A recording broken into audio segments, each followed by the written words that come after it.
Have you ever wondered why darkness must always yield to light, and light to darkness?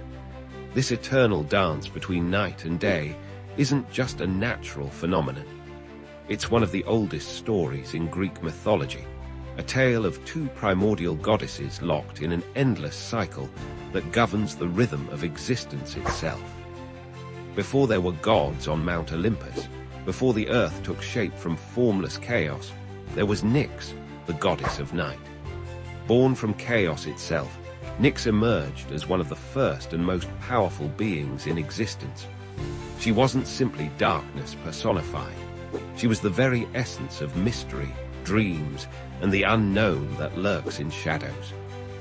Ancient Greeks imagined Nyx as a figure of extraordinary beauty and terrible power.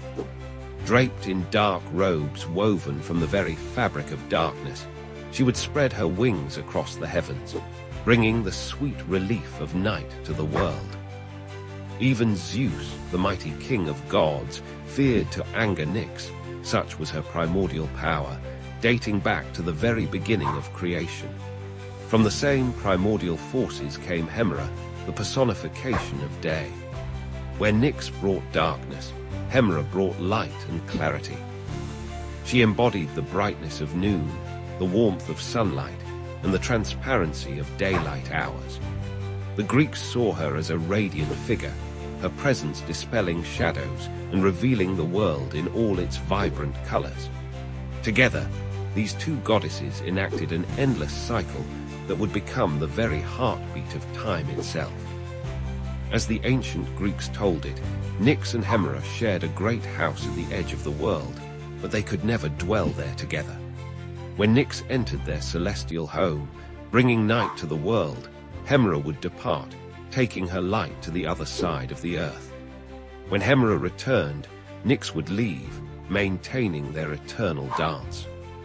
This perpetual exchange wasn't seen as a conflict, but rather a necessary balance. The Greeks understood that both night and day were essential for life itself. During Hemera's reign, humans would work, build, and thrive in the revealing light of day. But it was during Nyx's dominion that dreams would come, rest would restore, and the mysteries of existence could be contemplated in the velvet darkness. Nyx wasn't alone in her nocturnal realm. She was mother to a host of children who embodied various aspects of night: Hypnos, the god of sleep; Thanatos, death personified; the Waniroi, who brought dreams; and the Morai, the three fates who spun the thread of every life. Each of these beings emerged from the dark womb of night, shaping the experiences of gods and mortals alike. The ancient Greeks saw profound meaning in this cycle. They understood that light and darkness weren't opposing forces, but complementary aspects of existence. Just as day needs night, and night needs day, they recognized that life itself is a balance of revelation and mystery, action and rest, clarity and dreams. This understanding shaped their daily lives and religious practices. Certain rituals could only be performed during the night, when Nyx's presence made the veil between worlds thinner. Others required the clear light of Hemera, when truth and transparency ruled. This cosmic dance influenced everything from farming practices to religious festivals, embedding itself deeply in Greek culture. The story of Nyx and Hemera resonates even today, reminding us of the importance of cycles and balance in our lives. In our modern world of artificial light and 24-hour activity, their tale speaks to something primal within us: the need for both activity and rest, for both illumination and shadow. Scientists now understand the biological importance of the day-night cycle, how it regulates our circadian rhythms and influences our health.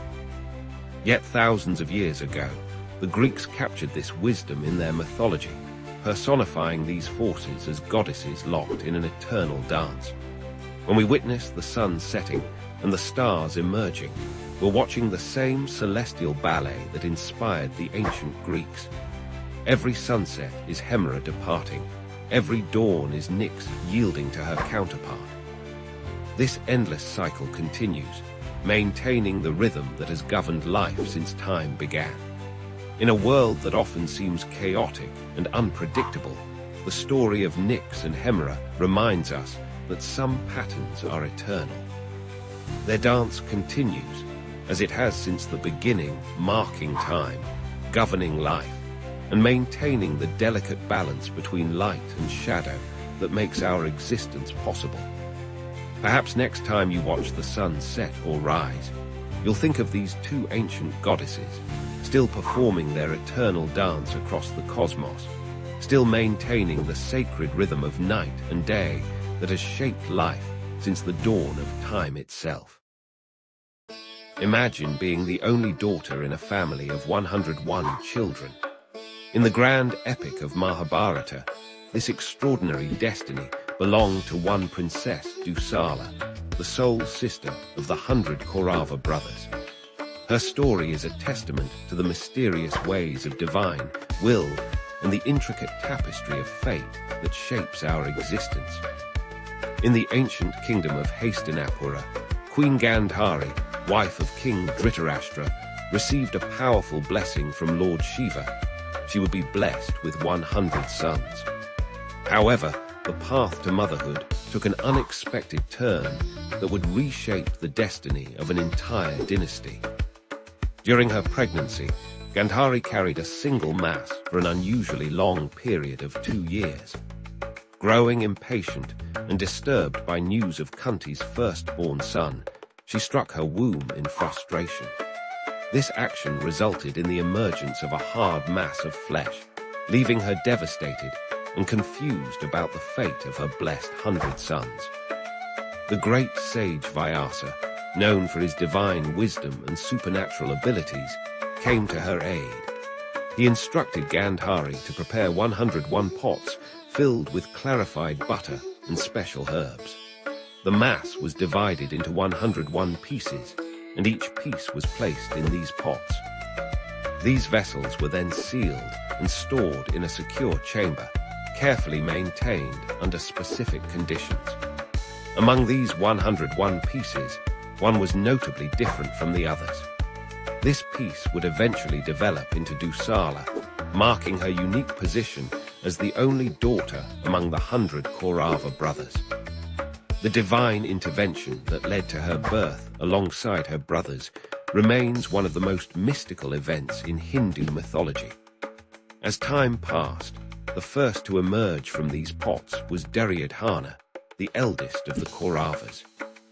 Following him came his 99 brothers, and finally, Dusala emerged, a princess whose destiny would be intertwined with both glory and tragedy. Her birth was celebrated throughout the kingdom, seen as a beautiful balance to the overwhelming masculine energy of her 100 brothers. Growing up in the royal palace of Hastinapura, Dusala's life was anything but ordinary.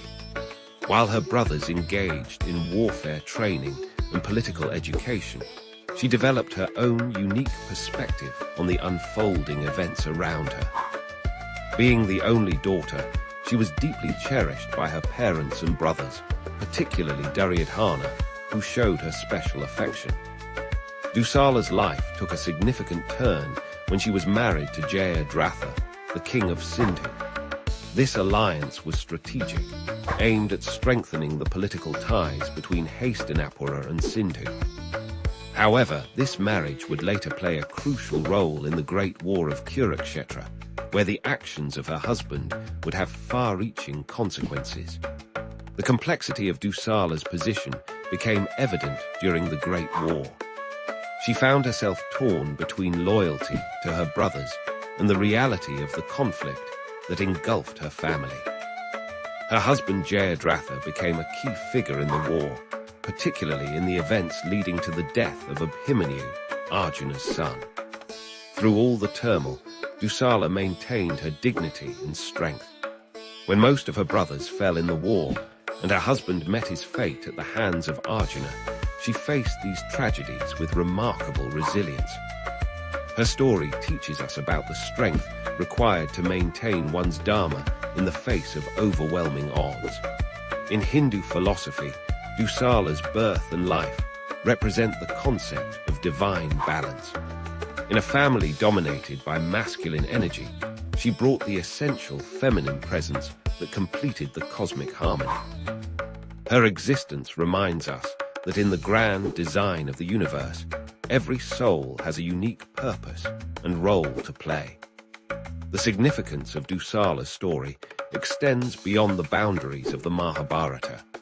She symbolizes the importance of maintaining one's identity and dignity even in the most challenging circumstances. Her life teaches us about the complexity of family bonds, the weight of destiny, and the strength required to navigate through the storms of life. In modern context, Dusala's story resonates with themes of individuality, family dynamics, and the challenge of maintaining one's principles in complex situations. Her unique position as the only daughter among 100 brothers offers valuable insights into handling exceptional circumstances with grace and courage. As we reflect on Dusala's story, we learn that being different is not a weakness, but a source of unique strength. In a world that often demands conformity, her tale reminds us that our unique position in life, no matter how challenging, serves a greater purpose in the cosmic order of things. The story of Dusala, the princess among warriors, continues to inspire and teach us about the delicate balance between destiny and free will, between family duty and personal truth, and between the masculine and feminine energies that govern our universe. Imagine a world where dragons command the seas, where mirrors hold divine powers, and where every tree and stone pulses with sacred energy. This is the realm of Japanese mythology, where reality and magic dance together in an eternal embrace, shaping a culture that continues to captivate our imagination today. In the beginning, there was only chaos, a formless void where heaven and earth were one. From this primordial soup emerged the first deities, the kami, who would shape the world we know. As their celestial spear stirred the cosmic waters, the first drops that fell became the Japanese archipelago, a divine creation that would become the stage for countless mythological tales. At the heart of Japanese mythology stands Amaterasu, the radiant sun goddess. Born from the left eye of the creator deity Izanagi, she rules the heavens with grace and power. But even gods face struggles, as shown in the famous tale of her retreat into a cave. When her brother Susanoo, the storm god, wreaked havoc in her heavenly domain, Amaterasu withdrew into a cave, plunging the world into darkness. Only through the clever plan of other deities, involving a mirror, jewels, and a sacred dance, was she finally lured out, returning light to the world. The relationship between gods and humans in Japanese mythology is uniquely intimate. Unlike the distant deities of other cultures, the kami exist in everything around us, in mountains, rivers, trees, and even everyday objects. This belief system, known as Shinto, teaches that the divine is not separate from nature, but is nature itself. Every rustle of leaves could be the whisper of a forest spirit, every unexpected event the work of unseen forces. Japanese mythology teems with supernatural creatures known as yokai. These beings range from the mischievous to the malevolent, from the shape-shifting kitsune fox spirits to the mysterious kappa water imps. The terrifying Oni demons and the ethereal Tengu mountain spirits populate tales that have been passed down through generations, serving as both entertainment and moral instruction. One of the most beloved figures in Japanese mythology is Inari, the deity of fertility, rice, and prosperity. Accompanied by white fox messengers, Inari's shrines dot the Japanese landscape, marked by distinctive red torii gates. These foxes, believed to possess powerful magic, can transform into human form, leading to countless tales of mystery and deception. The imperial family of Japan traces its lineage directly to the gods through Ninigi, grandson of Amaterasu. According to legend, he descended from heaven bearing 3 sacred treasures: a mirror representing wisdom, a sword symbolizing courage, and a jewel embodying benevolence. These imperial regalia remain powerful symbols in Japanese culture, connecting the present to its mythological past. Dragons hold a special place in Japanese mythology, different from their Western counterparts. Japanese dragons are wise, water-dwelling beings associated with rainfall and good fortune. The Dragon King's underwater palace, Ryugujo, features in many tales, including the famous story of Urashima Taro, who spent what seemed like days in this magical realm, only to return home to find centuries had passed. The concept of transformation runs deep in Japanese mythology. Tales abound of humans turning into animals, objects gaining consciousness, and spirits taking physical form. The story of the crane wife, where a grateful crane transforms into a beautiful woman to marry her rescuer, reflects the Japanese belief in the fluid boundaries between the natural and supernatural worlds. Modern Japan still pulses with these ancient beliefs.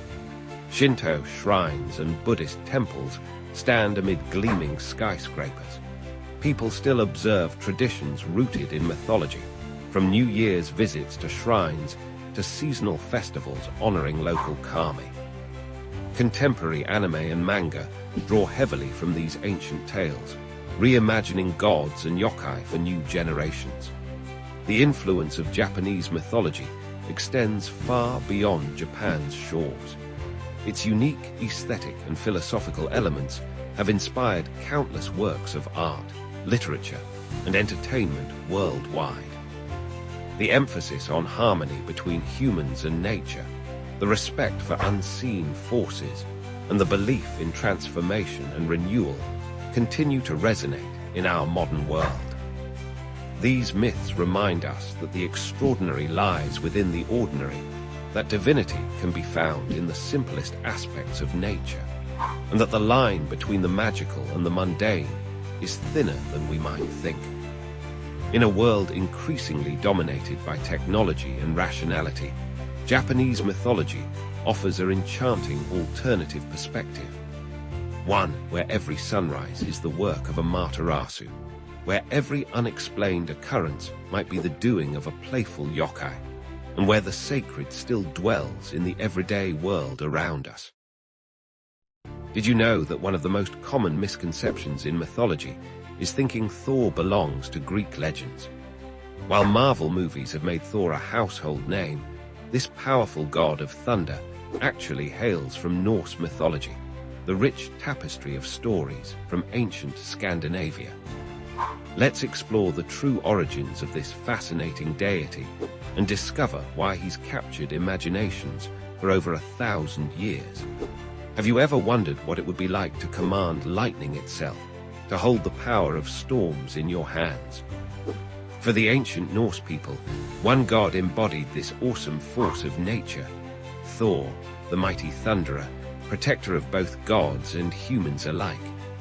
In the cold, harsh realms of the Norse cosmos, Thor stands as one of the most beloved and powerful of all the gods.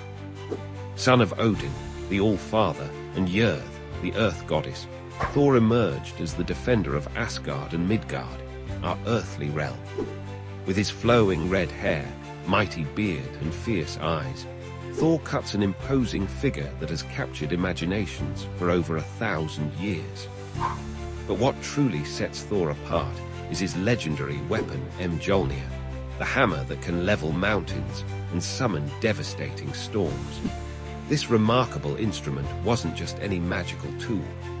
Forged by master dwarven craftsmen in the heart of their underground realm, Mjolnir was made from magical metals and imbued with powers beyond mortal comprehension.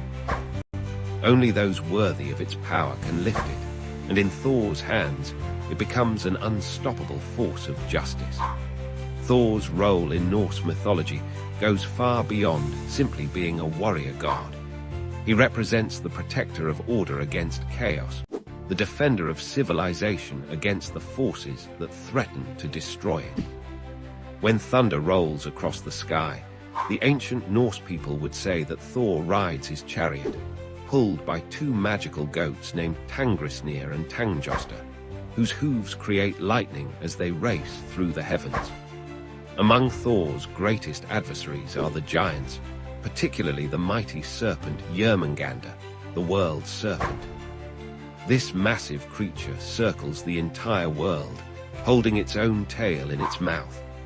According to prophecy, Thor and Jörmungandr are destined to kill each other during Ragnarök, the twilight of the gods. This eternal enmity represents the constant battle between order and chaos, between protective force and destructive power. One of Thor's most famous adventures involves his journey to the court of the giant king Utgard the Loki.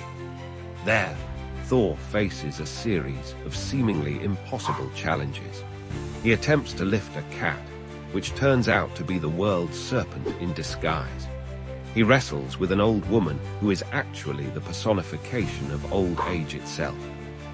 Though he appears to fail these tasks, his true strength is revealed. He nearly lifts the serpent clear of the ocean and puts up an impressive fight against the one force that no being can defeat, time itself. Thor's relationship with his fellow gods reveals much about his character. Though quick to anger, he's fiercely loyal to his allies. His friendship with Loki, the trickster god, leads to many adventures, though their relationship becomes increasingly strained as Loki's mischief turns to malice. Thor's marriage to Sif, whose golden hair was once cut off by Loki, shows his capacity for love and devotion. The god of thunder is not just a warrior, he's also associated with fertility and farming. His storms bring the rain needed for crops to grow, and farmers would invoke his name for good harvests. This connection to agriculture shows Thor's role as a protector of human civilization, not just through martial strength, but through nurturing the very foundations of society. Tales of Thor's exploits often carry deep moral lessons. His adventures teach the values of courage, honor, and the importance of using strength to protect others rather than to dominate them. When Thor loses his hammer to the giant Thrym, he must humble himself and dress as a bride to retrieve it, showing that even the mightiest must sometimes set aside their pride for the greater good. Thor's influence extends far beyond the ancient Norse world. His name lives on in our modern calendar. Thursday literally means Thor's Day. His stories have inspired countless works of art, literature, and entertainment throughout the centuries. From medieval Scandinavian churches to modern comic books and blockbuster movies, Thor continues to capture our imagination. In recent decades, Thor has found new life in popular culture, though often quite different from his mythological origins. While modern interpretations may differ from the ancient tales, they still capture essential aspects of his character, the protector, the warrior who fights for justice, the god who, despite his immense power, shows great care for the mortal world. The enduring appeal of Thor lies in what he represents: the power of nature harnessed for good, the ideal of strength used in service of others, and the eternal struggle between order and chaos.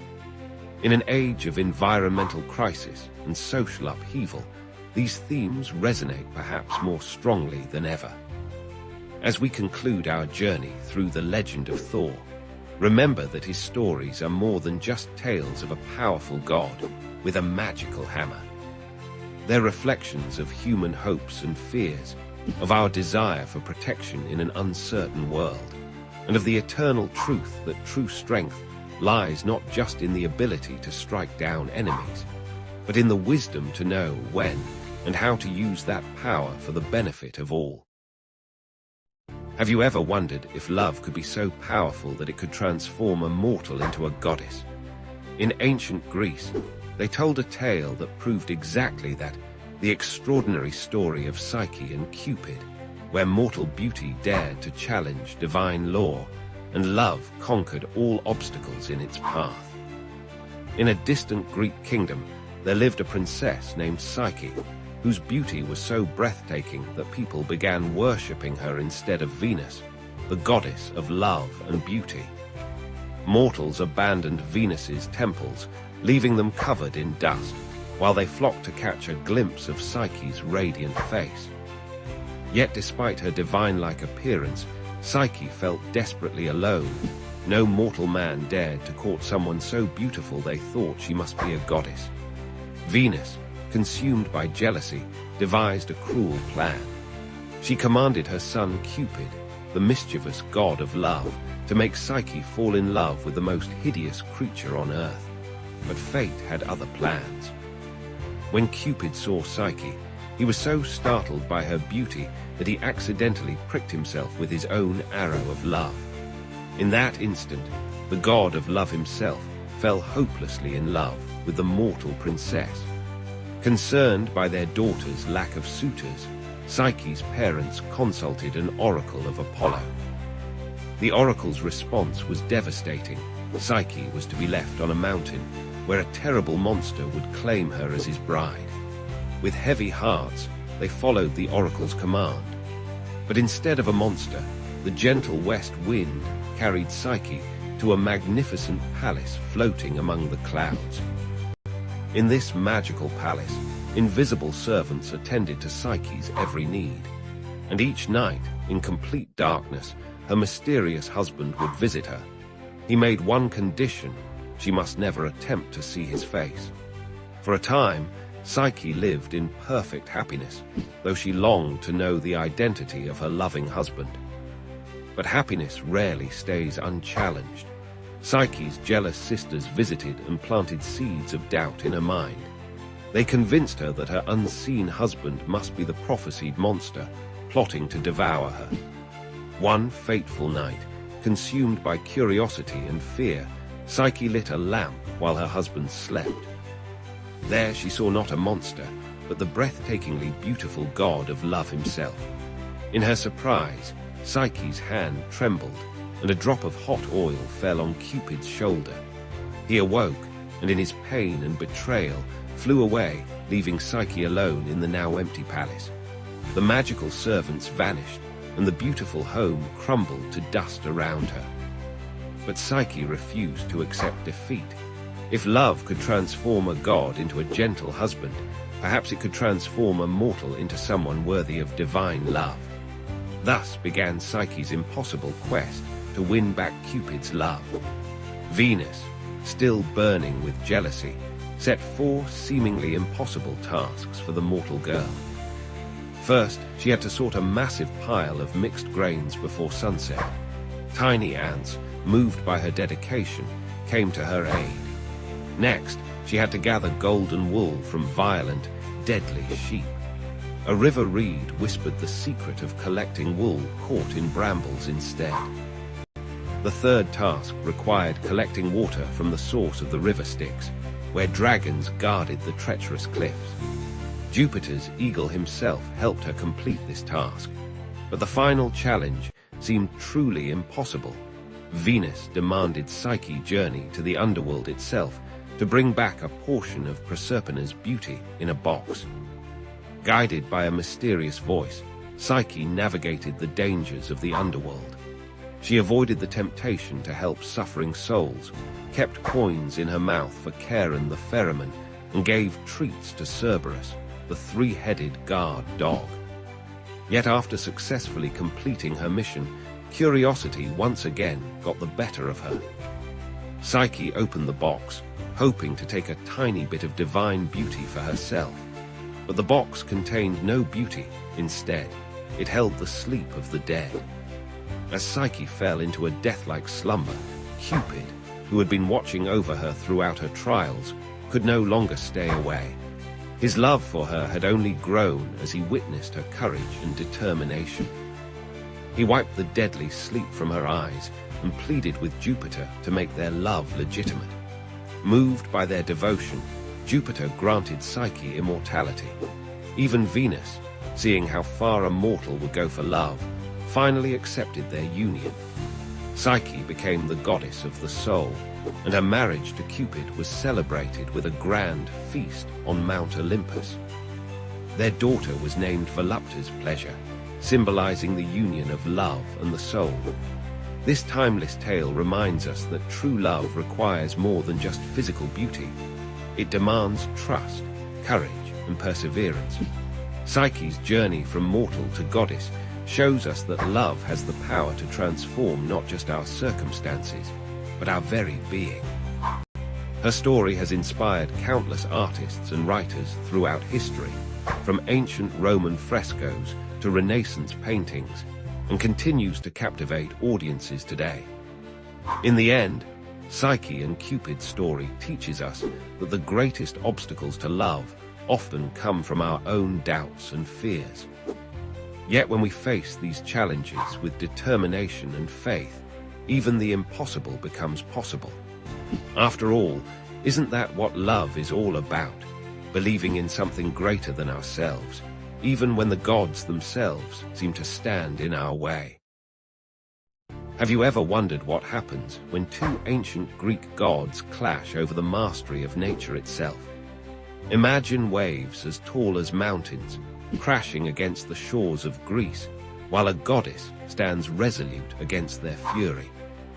This is the tale of how Athene, goddess of wisdom and strategic warfare, proved her divine might against Poseidon, the temperamental ruler of the seas.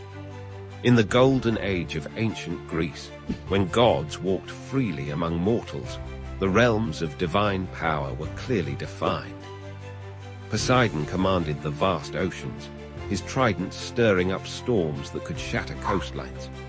Athene, born from Zeus's head fully grown and armed, governed wisdom, strategic warfare, and the practical arts of civilization. Yet sometimes, even the most established boundaries between divine powers were tested. The conflict began when sailors and coastal dwellers increasingly turned to Athene for protection during their maritime ventures. They had grown weary of Poseidon's unpredictable nature, his tendency to wreck ships on a whim, and his storms that devoured entire fleets. These mortals recognized that Athene's gift of wisdom might offer a safer passage across the treacherous seas than Poseidon's volatile favors. Poseidon, his pride wounded by this shift in mortal allegiance, unleashed his fury upon the Mediterranean. Waves rose like liquid mountains, storms darkened skies that had never known such darkness, and the seas churned with unprecedented violence. His message was clear. No other deity, not even Zeus's favorite daughter, could challenge his dominion over the waters. Athene watched from Mount Olympus as coastal cities suffered and trade routes became impassable. Unlike her impulsive uncle, she understood that true power lay not in destruction, but in mastery and control. She knew she must act, not just to protect her mortal followers, but to demonstrate that wisdom could tame even the wildest forces of nature. One stormy morning, Athene descended to Cape Saunion, where one of her most sacred temples stood overlooking Poseidon's domain. The sea god had whipped the waters into a frenzy, creating waves that threatened to devour the very cliffs upon which her temple was built.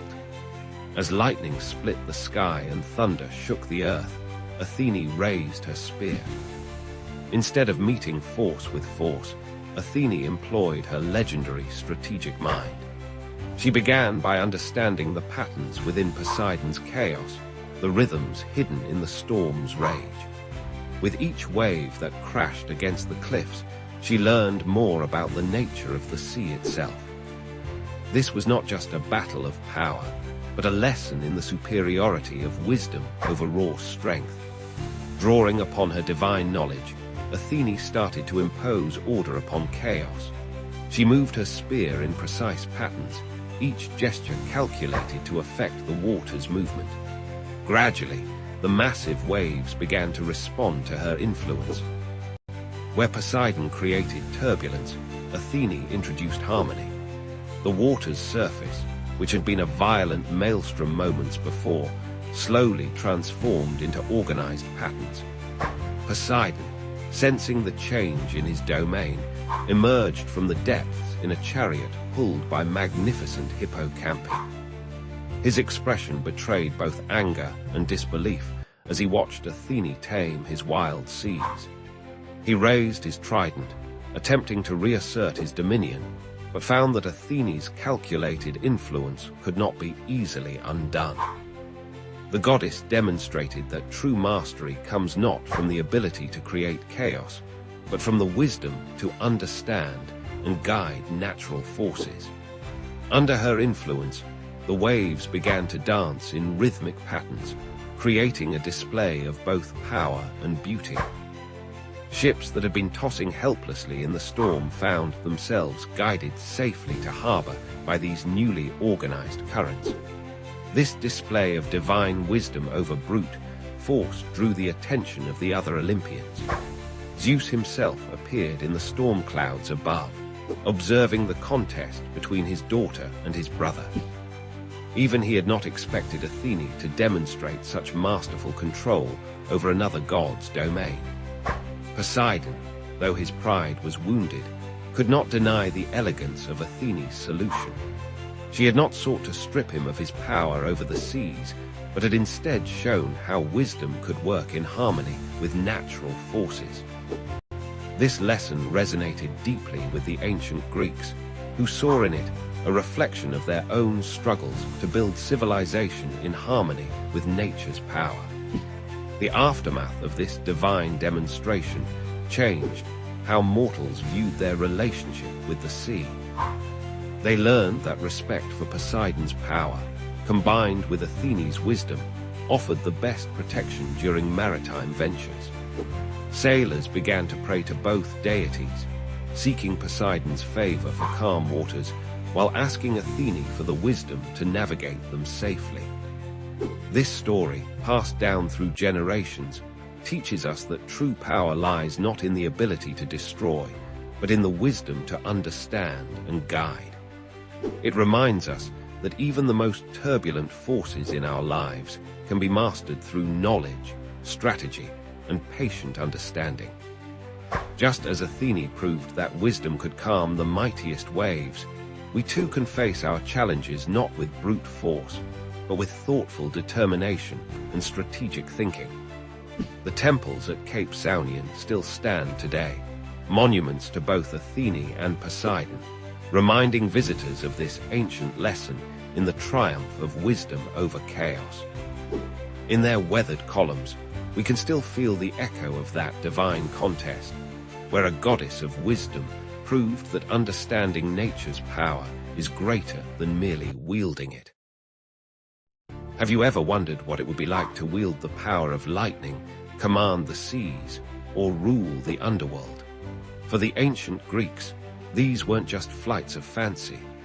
They were the very real powers of their gods and goddesses, beings who controlled every aspect of their world and still captivate our imagination today. Before there were gods, there was chaos. From this primordial void emerged the first divine beings, including Gaia, Mother Earth herself, and Uranos, the sky. Their children, the Titans, ruled the world until a new generation of gods, led by Zeus, rose to challenge them in an epic war that shook the foundations of the cosmos. After their victory, Zeus and his siblings divided the world among themselves. Zeus claimed the heavens and became the king of gods, wielding his mighty thunderbolt to maintain order. His brother Poseidon took dominion over the seas, commanding storms and earthquakes with his legendary trident. The third brother, Hades, was given the underworld, where he ruled over the souls of the departed. But the Olympian pantheon was far more than just these three powerful brothers. Hera, Zeus's wife and queen, became the guardian of marriage and childbirth, though she spent much of her time dealing with her husband's countless affairs. Athene, who sprang fully grown from Zeus's head, embodied wisdom and strategic warfare, becoming the patron goddess of Athens and a champion of heroes. Apollo and Artemis, the divine twins, brought light and darkness to the world. Apollo drove the sun chariot across the sky and presided over music, prophecy, and healing. His sister Artemis, the skilled huntress, protected the wilderness and its creatures while racing through forests with her silver bow. Aphrodite, born from the sea foam, wielded power perhaps greater than any weapon, love itself. Her beauty sparked wars and toppled kingdoms, while her son Eros shot golden arrows that made even the mighty Zeus fall helplessly in love with mortals. Ares, the god of war, reveled in battle and bloodshed, while Hephaestus, the divine craftsman, created wonders in his volcanic forge, including Zeus's thunderbolts and Achilles' famous armor. Hermes, the swift messenger of the gods, guided travelers and souls alike with his winged sandals, while also moonlighting as the patron of merchants and thieves. These gods were far from perfect.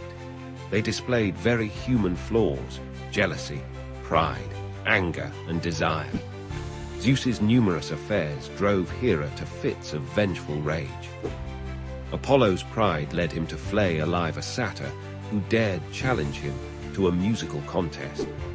Aphrodite's vanity sparked the Trojan War when she claimed to be the most beautiful goddess. The gods frequently meddled in human affairs, sometimes helping, sometimes hindering. They blessed their favorites with extraordinary gifts and cursed their enemies with terrible fates. Athene guided Odysseus home from Troy, while Poseidon tried to destroy him. Apollo granted Cassandra the gift of prophecy, but cursed her so no one would believe her predictions. Their temples dotted the ancient landscape, from the magnificent Parthenon in Athens to the Oracle of Delphi, where Apollo's priestess delivered mysterious prophecies. People offered sacrifices, held festivals, and competed in athletic games to honor these divine beings, believing their favor could mean the difference between prosperity and ruin. The influence of these gods extends far beyond ancient Greece. Their stories have inspired countless works of art, from Renaissance paintings to modern novels and blockbuster movies. Their names grace our planets, chemical elements, and spacecraft. Their symbols and attributes still appear in corporate logos and government seals. But perhaps most importantly, these gods and goddesses represent timeless aspects of human nature and experience. Zeus represents authority and justice, but also the corruption of power. Aphrodite embodies love's ability to create or destroy. Athene shows how wisdom and strength can coexist. Their stories help us understand our own struggles with power, love, destiny, and mortality. The Greek gods remind us that even immortal beings aren't immune to the complexities of existence. They teach us that great power comes with great responsibility and often great temptation. Their tales warn us about the dangers of hubris while celebrating the potential for greatness in both divine and human nature. Today, while we may not worship at their temples or offer them sacrifices, the Greek gods and goddesses continue to reign in our cultural imagination. Their stories still resonate because they reflect universal truths about power, family, love, and the eternal struggle between order and chaos. In their strengths and flaws, their triumphs and failures, we see reflections of our own humanity, magnified to divine proportions. These Olympian gods, with their all-too-human personalities and superhuman powers, remain powerful symbols of the forces that shape our lives and our world. Their legacy lives on, reminding us that the stories we tell about divine beings often reveal profound truths about ourselves. What lengths would you go to protect your love and kingdom? In ancient Greece, one remarkable queen's answer to this question became legendary, as she employed wit and wisdom to outmaneuver an army of suitors who threatened everything she held dear. In the grand palace of Ithaca, Queen Penelope faced a crisis that would test both her loyalty and cleverness. Her husband, the legendary King Odysseus, had been absent for nearly 20 years. First, he'd gone to fight in the Trojan War, and then, due to the gods' interference, his journey home became an epic odyssey of its own. While tales of his adventures spread across the Mediterranean, Penelope's own story of resilience unfolded within the walls of their palace. As years passed without word from Odysseus, noble families from across Greece became convinced the king must surely be dead. More than 100 suitors descended upon Ithaca, each hoping to marry Penelope and claim the throne. These men weren't merely persistent, they were parasites, making themselves at home in the palace, feasting daily on the kingdom's resources and depleting the royal wealth that rightfully belonged to Penelope's son, Telemachus. But Penelope, blessed with intelligence that rivaled her husband's legendary cunning, refused to be forced into a marriage she didn't want. Yet she couldn't simply reject the suitors outright. Doing so might provoke them into violence, endangering both her life and her son's claim to the throne. She needed a strategy that would buy her time while maintaining the delicate balance of power. That's when Penelope devised one of the most brilliant deceptions in Greek mythology. She announced to the suitors that she would choose a new husband, but only after she completed weaving a funeral shroud for Odysseus's elderly father, Laertes. This was a perfectly reasonable request. Preparing burial clothes for family members was a traditional duty of Greek noblewomen. The suitors could hardly object to such a pious act without revealing their true, dishonorable intentions. What the suitors didn't know was that Penelope had transformed this simple task into an ingenious trick. Each day, she would sit at her loom in full view of the palace, diligently weaving the elaborate burial shroud. But each night, by the light of torches, she would secretly unravel her day's work. This way, the shroud never neared completion, and Penelope kept her unwanted suitors at bay. For 3 years, this clever deception continued. While the suitors grew increasingly frustrated, none suspected the truth behind the never-ending weaving project. Penelope's hands worked tirelessly, weaving by day, unraveling by night, while her mind remained fixed on her beloved Odysseus, hoping against hope for his return. But as with many secrets in ancient Greece, the truth eventually came to light. One of Penelope's servants, perhaps seeking favor with the suitors, revealed her mistress's nightly unraveling. The suitors were furious at being outwitted by a woman, and their demands for her to choose a husband grew more aggressive. Yet even when her clever plan was discovered, Penelope remained steadfast. She had bought precious time, 3 years of maintaining her independence and protecting her son's inheritance.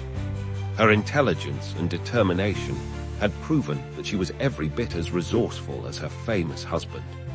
This tale resonates deeply with themes that remain relevant today. It speaks to the power of intellectual resistance against brute force, the strength found in quiet determination, and the importance of staying true to one's principles even when faced with overwhelming pressure. Penelope's weaving trick demonstrates how creativity and wit can be powerful weapons against those who rely solely on wealth and status. The story also challenges traditional gender roles in ancient Greek society. While the suitors attempted to claim power through aggressive pursuit and intimidation, Penelope maintained control through cunning and peaceful resistance. Her loom became both a symbol of traditional feminine duties and a tool of sophisticated political maneuvering. In Greek art and literature, Penelope's weaving has become a powerful metaphor for loyalty, patience, and clever resistance. Countless ancient vases depict her at her loom, and her story has inspired artists and writers for over 2 millennia. The phrase Penelope's web entered common language, referring to any task that seems never-ending or any clever plan to buy time.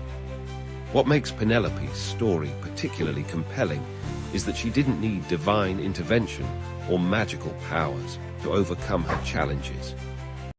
Unlike many Greek myths where gods and monsters dominate the narrative, Penelope relied entirely on her own intelligence and determination. She proved that sometimes the greatest power lies not in physical strength or divine favor, but in the quiet persistence of human ingenuity. Today, Penelope's tale continues to inspire. Her story reminds us that resistance doesn't always require grand gestures or open confrontation.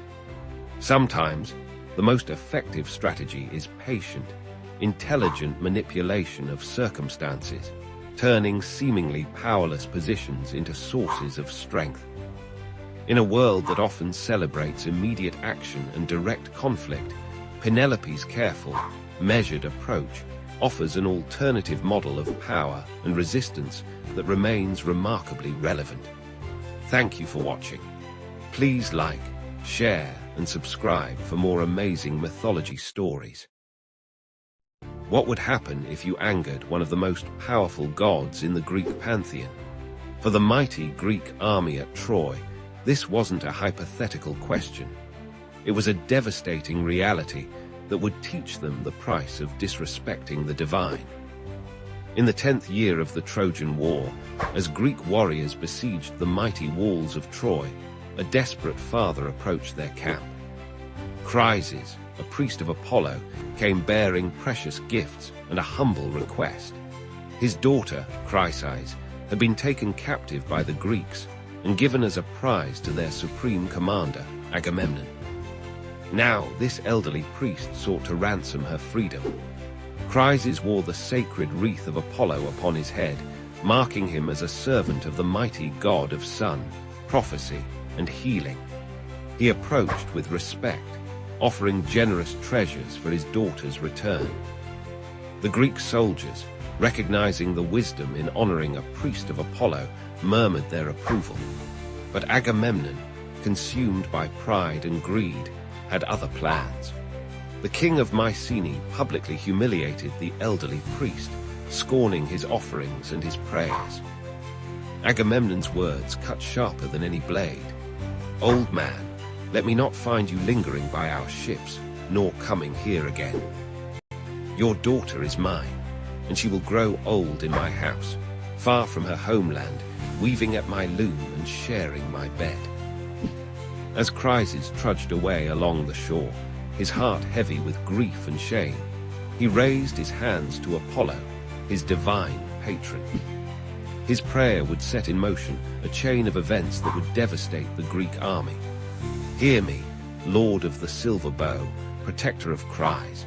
If I have ever pleased you with burnt offerings or holy rites, grant my prayer. Let your arrows rain down upon the Greeks and make them pay for my tears." High on Mount Olympus, Apollo heard his priest's desperate plea. The god's wrath kindled like a raging wildfire. Known for both healing and destruction, Apollo could bring either gentle warmth or scorching death. Now he chose the latter. Descending from Olympus, his silver bow gleaming in the darkness, Apollo took aim at the Greek camp. For 9 days, the god's arrows rained death upon the Greeks. But these were no ordinary arrows. Each shaft carried invisible plagues that spread through the army like wildfire.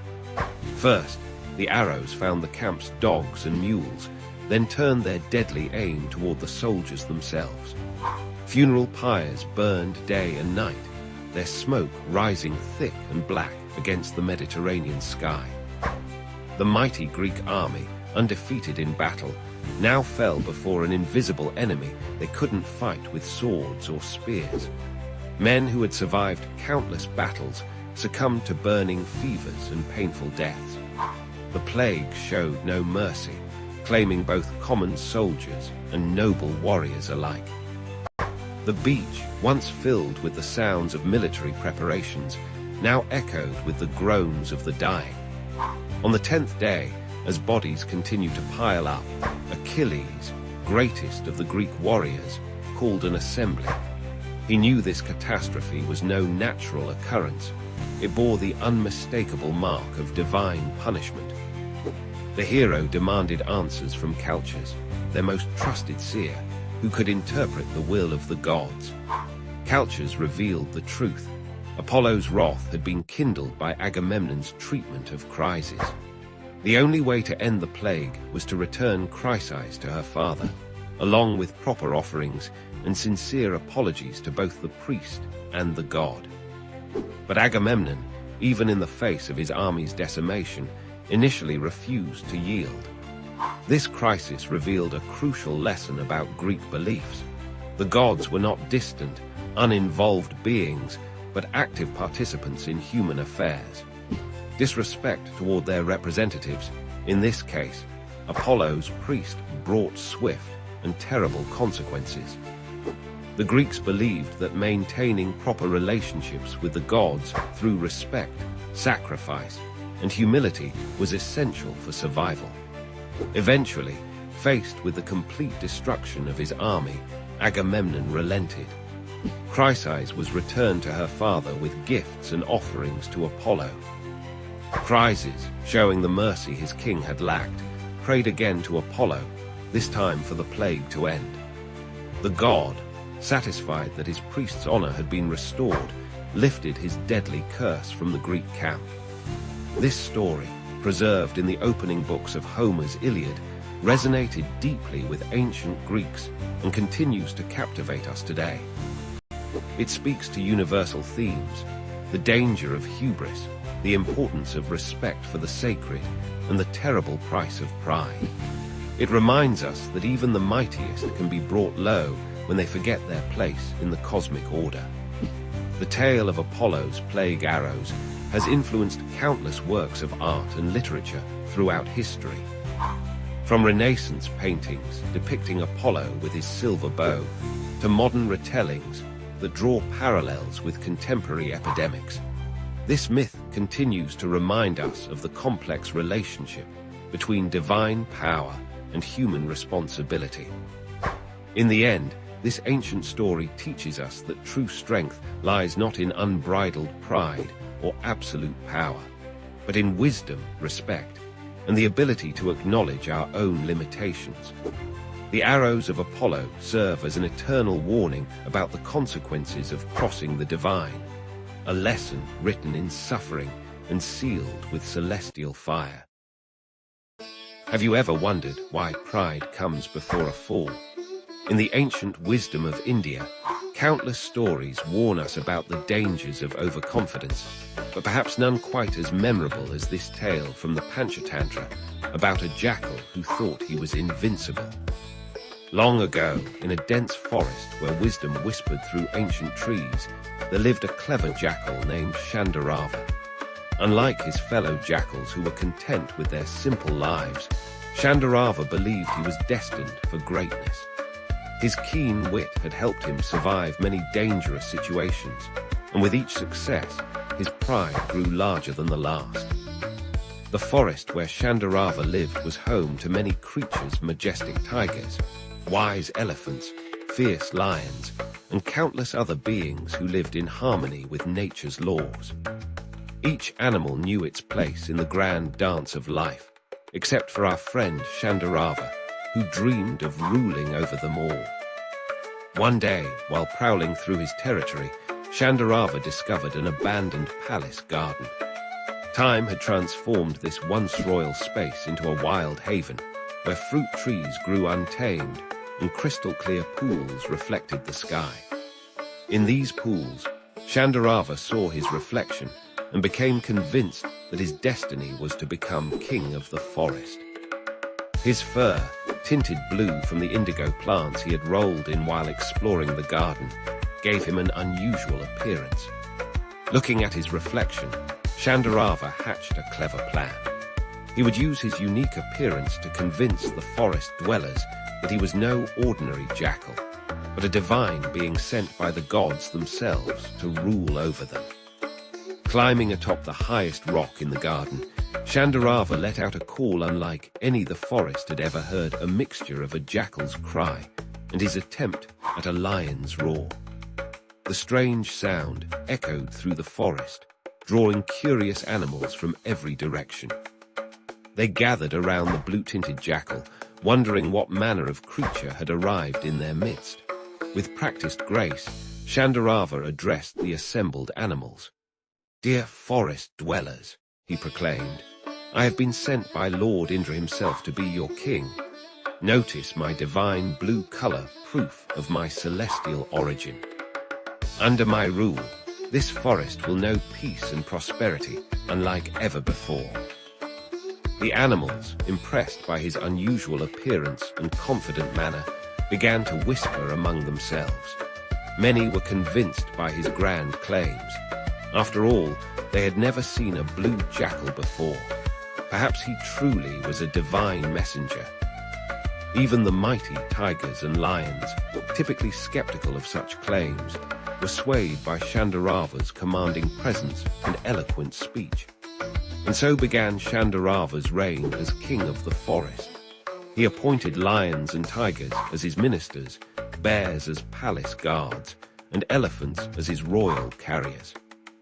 Every day, the animals would bring him the choicest foods and treat him with the utmost respect. Shandarava lived in luxury, forgetting his humble origins as he became more and more convinced of his own magnificence. But fate has a way of humbling those who rise too high on the wings of deception. One evening, as Shandarava sat upon his throne of stones, he heard a familiar sound in the distance, the howling of a pack of jackals. Something stirred deep within him, an primal urge he couldn't resist. Before he could stop himself, Shandarava lifted his head and responded with the natural cry of his species, a long, wavering howl that revealed his true identity to all. The forest fell silent as the truth dawned upon every animal present. The bears, tigers, and lions exchanged knowing looks, their eyes narrowing with anger at having been deceived. The spell was broken. No longer did they see a divine ruler before them, but a common jackal who had dared to rise above his station through trickery. The very animals who had once served him now turned against him, their respect transformed into fury at his deception. Shandarava fled into the night, pursued by the angry creatures he had fooled. His blue color, now fading from the rains, could no longer protect him. He ran until his legs could carry him no further, finally seeking refuge in a forgotten corner of the forest, far from his former kingdom. Alone in his exile, Shandarava learned the harsh wisdom that the Panchatantra teaches us, that true greatness comes not from pretense or pride, but from accepting who we are and living with honesty and humility. His tale reminds us that while cleverness might win temporary success, truth ultimately prevails. This ancient story speaks to us even today, warning against the dangers of excessive pride and the foolishness of pretending to be something we're not. It teaches us that genuine respect cannot be gained through deception, and that our true nature will always reveal itself in the end. In the grand tradition of the Panchatantra, this tale carries layers of wisdom. It shows us how pride can blind us to our limitations, how deception, though initially successful, carries the seeds of its own destruction, and how the universe has a way of restoring natural balance. Remember Shandarava's story when you're tempted to present yourself as something you're not, or when pride begins to cloud your judgment. For in the end, it's better to be an honest jackal than a false king, better to live in truth than rule through lies. Have you ever wondered if trying to avoid your destiny actually leads you straight toward it? In ancient Greece, this paradox wasn't just a philosophical question. It was the heart of countless tragic tales that still resonate with us today. None captures this irony better than the story of Catreus, king of Crete, whose desperate attempt to escape his fate became the very path to fulfilling it. In the sun-drenched palace of Knossos, where the legendary Minotaur once roamed, lived Catreus, the wealthy and powerful king of Crete. As son of Minos, the great lawgiver and grandson of Zeus himself, Catreus seemed blessed by the gods. His kingdom prospered, his children were beautiful, and his name commanded respect throughout the Mediterranean. But in the world of Greek mythology, such fortune often preceded the cruelest twists of fate. One fateful day, Catreus sought the counsel of an oracle, as was common among Greek rulers. The prophecy he received shattered his world. He would meet his death at the hands of one of his own children. In an instant, his blessed life transformed into a nightmare, and the father's heart within him broke at the thought of his own offspring becoming his murderer. Rather than accept this dire prophecy, Catreus decided to fight against fate itself. In his mind, if he could separate himself from his children, the prophecy could never come true. But his solution would set in motion a chain of events that would prove the oracle's words horrifyingly accurate. Catreus had 4 children: Aero, Clymene, Apamosine, and Allthemenes. Each one would play a part in this tragic tale, but it was his son Allthemenes who would ultimately fulfill the prophecy. Upon learning of the oracle's words, Allthemenes, along with his sister Apamosine, voluntarily left Crete for Rhodes, determined to protect their father by putting as much distance between them as possible. Meanwhile, Catreus arranged for his daughter Aero to be sent to distant Argos, where she would later become entangled in another famous tragedy, the curse of the house of Atreus. His other daughter, Clymene, was married off to Nauplius, a renowned navigator. Through these arrangements, Catreus believed he had outsmarted fate itself. His children were scattered across the Greek world, far from Crete and far from any possibility of fulfilling the prophecy. Years passed, and Catreus grew old. The weight of loneliness and separation from his beloved children bore heavily upon him. In his twilight years, he yearned to see his son Allthemenes one last time. Perhaps, he thought, enough time had passed to make the prophecy void. Perhaps the gods would show mercy to an old man seeking reconciliation with his child. So Catreus set sail for Rhodes, his heart full of hope for a reunion with his son. But fate had other plans. When his ship landed on the Rhodian shore at night, local shepherds mistook Catreus and his crew for pirates, a common threat in those waters. They quickly spread the alarm throughout the island.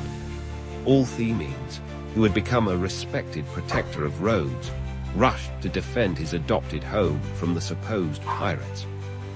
In the darkness and confusion, he hurled his spear with deadly accuracy straight into the heart of a man he couldn't see clearly.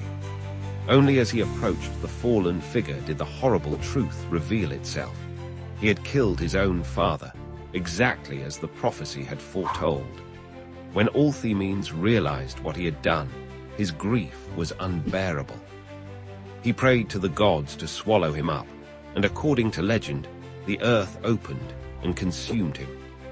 Thus ended the tragic tale of Catreus and his son, a story that has echoed through the centuries as a powerful reminder of fate's inexorable power. This myth speaks to a fundamental truth that the ancient Greeks understood well. Destiny often works in mysterious and ironic ways. Every action Catreus took to avoid his fate, sending his children away, living in isolation, and even his final attempt at reconciliation, created the very circumstances that would bring about his prophesied end. The story of Catreus resonates deeply with human nature. How often do our fears of what might happen lead us to actions that create the very outcomes we sought to avoid? The Greeks used these tales to explore profound questions about free will, destiny, and the complex relationship between our choices and their consequences. In modern times, this myth continues to inspire storytellers and artists who recognize in it timeless themes about family, fate, and the often tragic consequences of our attempts to control the future. It reminds us that sometimes the harder we fight against our destiny, the more firmly we cement it in place.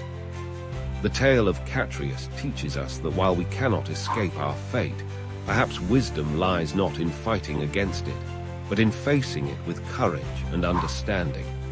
In the end, it wasn't the prophecy that created the tragedy, it was the fear of it.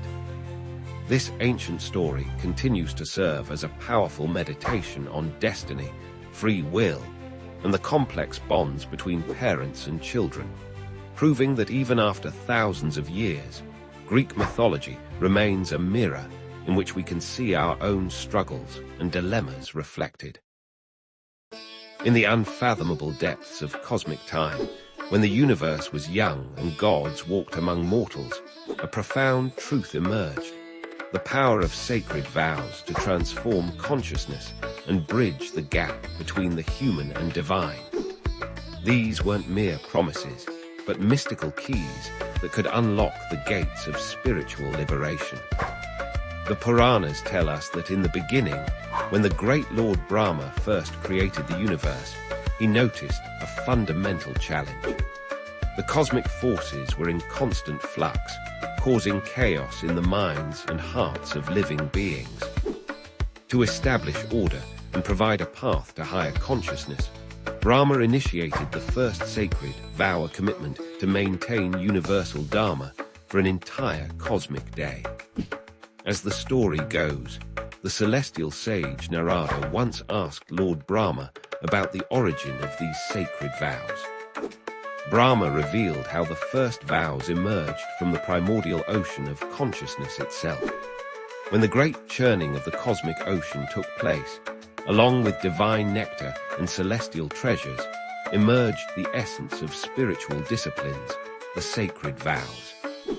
The power of these vows first manifested when the great goddess Parvati undertook severe austerities to win Lord Shiva's heart. For thousands of years, she observed the most rigorous vows, standing on one leg, surviving only on fallen leaves, and finally sustaining herself on air alone. Her unwavering dedication not only earned Shiva's grace, but established the transformative potential of sacred vows for all humanity. The Puranas speak of how these divine practices gradually descended to the human realm. The great sage Vasishtha received the knowledge of vows through deep meditation and shared them with humanity. He taught that every sacred vow carries within it a seed of divine power, waiting to blossom through sincere practice. Among the most powerful vows revealed was the Ekadashi Vrata, born from an extraordinary cosmic event. When the demon Mura threatened the balance of the universe, Lord Vishnu entered into yogic sleep. From his divine body emerged a maiden of incredible power, Ekadashi. She vanquished the demon and became personified as the sacred vow of fasting on the 11th day of every lunar fortnight. The Puranas explain how different vows emerged to address various human needs and spiritual aspirations.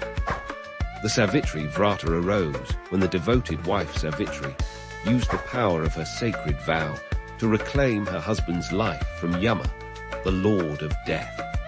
Her unwavering dedication established this vow as a powerful practice for protecting marital bonds and family harmony. Each sacred vow carries specific cosmic energies. The Puranas describe how the Solar Somvar Vrata, dedicated to Lord Shiva, aligns the practitioner with lunar energies and the divine consciousness of Shiva himself. The Santoshi Mata Vrata emerged in recent cosmic history when the goddess manifested to bring contentment and fulfillment to her devotees. These sacred vows aren't just religious observances, they're cosmic technologies for transformation. The Puranas explain how each vow creates specific vibrations in the universe, establishing a direct connection between the practitioner and the divine forces they invoke. When observed with pure intention and understanding, These vows have the power to override karmic patterns and accelerate spiritual evolution. The great sage Vyasa revealed that sacred vows work through three principal mechanisms. First, they create spiritual discipline and purify consciousness. Second, they establish a rhythmic connection with cosmic forces. Third, they invoke the grace of specific deities who oversee different aspects of existence. Perhaps the most profound teaching about sacred vows comes from the story of King Dhruva. As a child, when denied his rightful place on his father's lap, he undertook severe vows under sage Narada's guidance. His dedication was so intense that it moved Lord Vishnu himself to appear before him. Dhruva's transformation from a hurt child to an enlightened soul demonstrates the extraordinary potential of sacred vows. The Puranas emphasize that the true power of vows lies not in their external observance, but in their internal transformation. Each vow is a sacred contract with the cosmic forces, a promise to align one's life with higher principles. When observed with devotion, understanding, and consistency, these vows gradually unveil the practitioner's divine nature. In our modern age, these ancient vows continue to serve as bridges between the mundane and the divine. They remind us that spiritual evolution isn't just about philosophical understanding, but about practical transformation through dedicated practice. Every sincere observation of a sacred vow creates ripples in the cosmic ocean of consciousness, contributing to the universal harmony and individual enlightenment. The Puranas conclude that sacred vows are eternal principles, existing beyond time and space. They are divine gifts, cosmic tools that enable ordinary beings to achieve extraordinary spiritual heights. In the great cosmic dance of creation, these vows serve as the subtle threads that weave together human aspiration and divine grace, leading practitioners toward the ultimate goal of self-realization. Imagine a river so powerful that it flows through three worlds: heaven, earth, and the netherworld. A river whose waters carry not just life, but the very essence of divine grace. This is the story of Ganga, the celestial river that descended from the heavens through Lord Shiva's matted locks to bless our earthly realm. In the celestial realm of Devaloka, Ganga once flowed as a magnificent river of cosmic consciousness, her waters shimmering with divine light. But the story of her earthly descent begins with a king named Sagara and his 60,000 sons.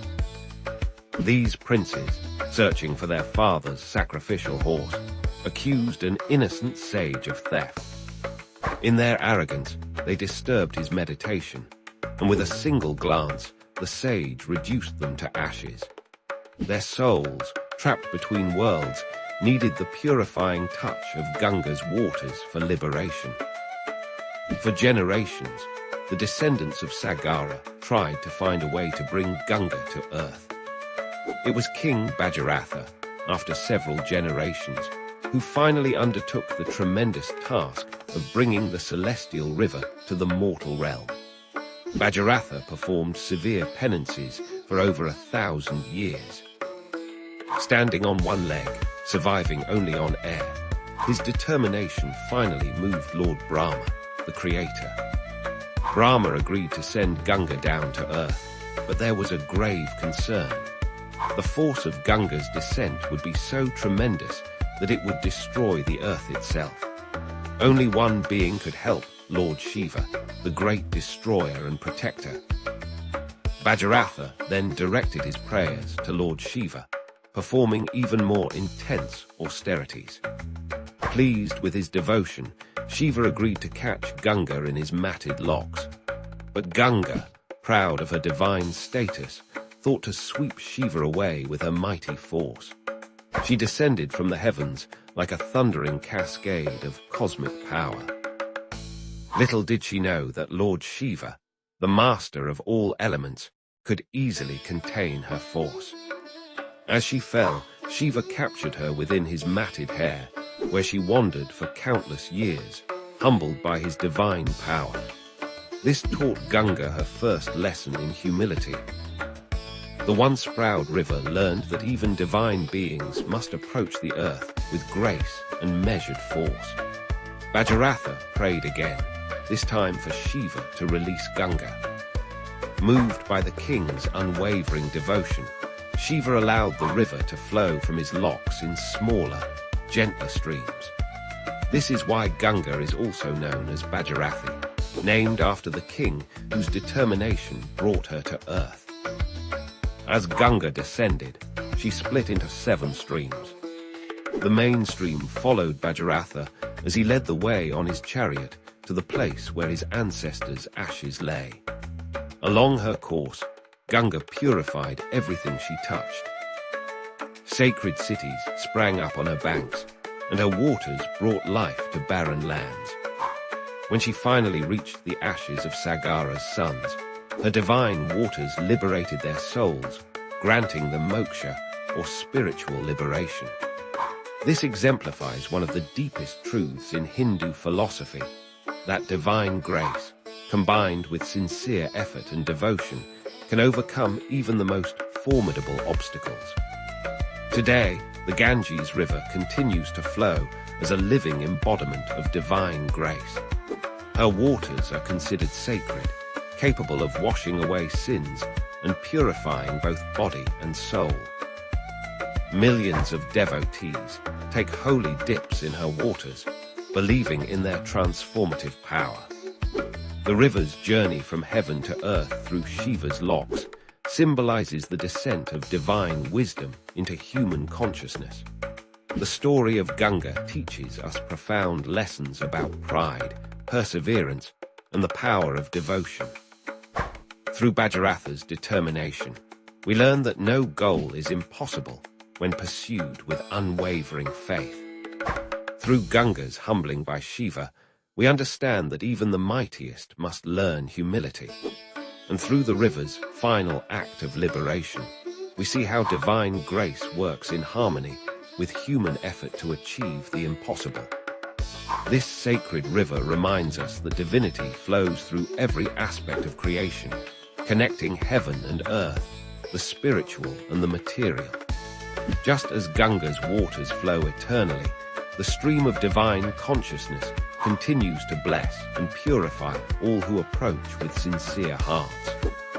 The next time you hear the gentle flow of water or witness a mighty river in its course, remember the celestial Ganga, who chose to descend to our world, caught and tempered by Shiva's grace, brought to earth by a devotee's determination, forever flowing as a bridge between the divine and human realms. What if the entire universe was actually dancing, not just metaphorically, but literally pulsing with the rhythm of creation and destruction? In Hindu mythology, this cosmic dance is performed by one of the most enigmatic deities, Lord Shiva, the destroyer of ignorance and the harbinger of transformation. Shiva exists beyond time itself, dwelling in the snow-capped peaks of Mount Kailash in the Himalayas. He is part of the divine trinity, along with Brahma the creator and Vishnu the preserver. While Brahma creates and Vishnu maintains, Shiva dissolves not just the physical universe, but also the ego, ignorance, and attachments that bind human consciousness. Picture Shiva in his most iconic form as Nataraja, the cosmic dancer. His dance, called the Tandava, represents the 5 activities of the cosmos: creation, preservation, destruction, concealment, and revelation.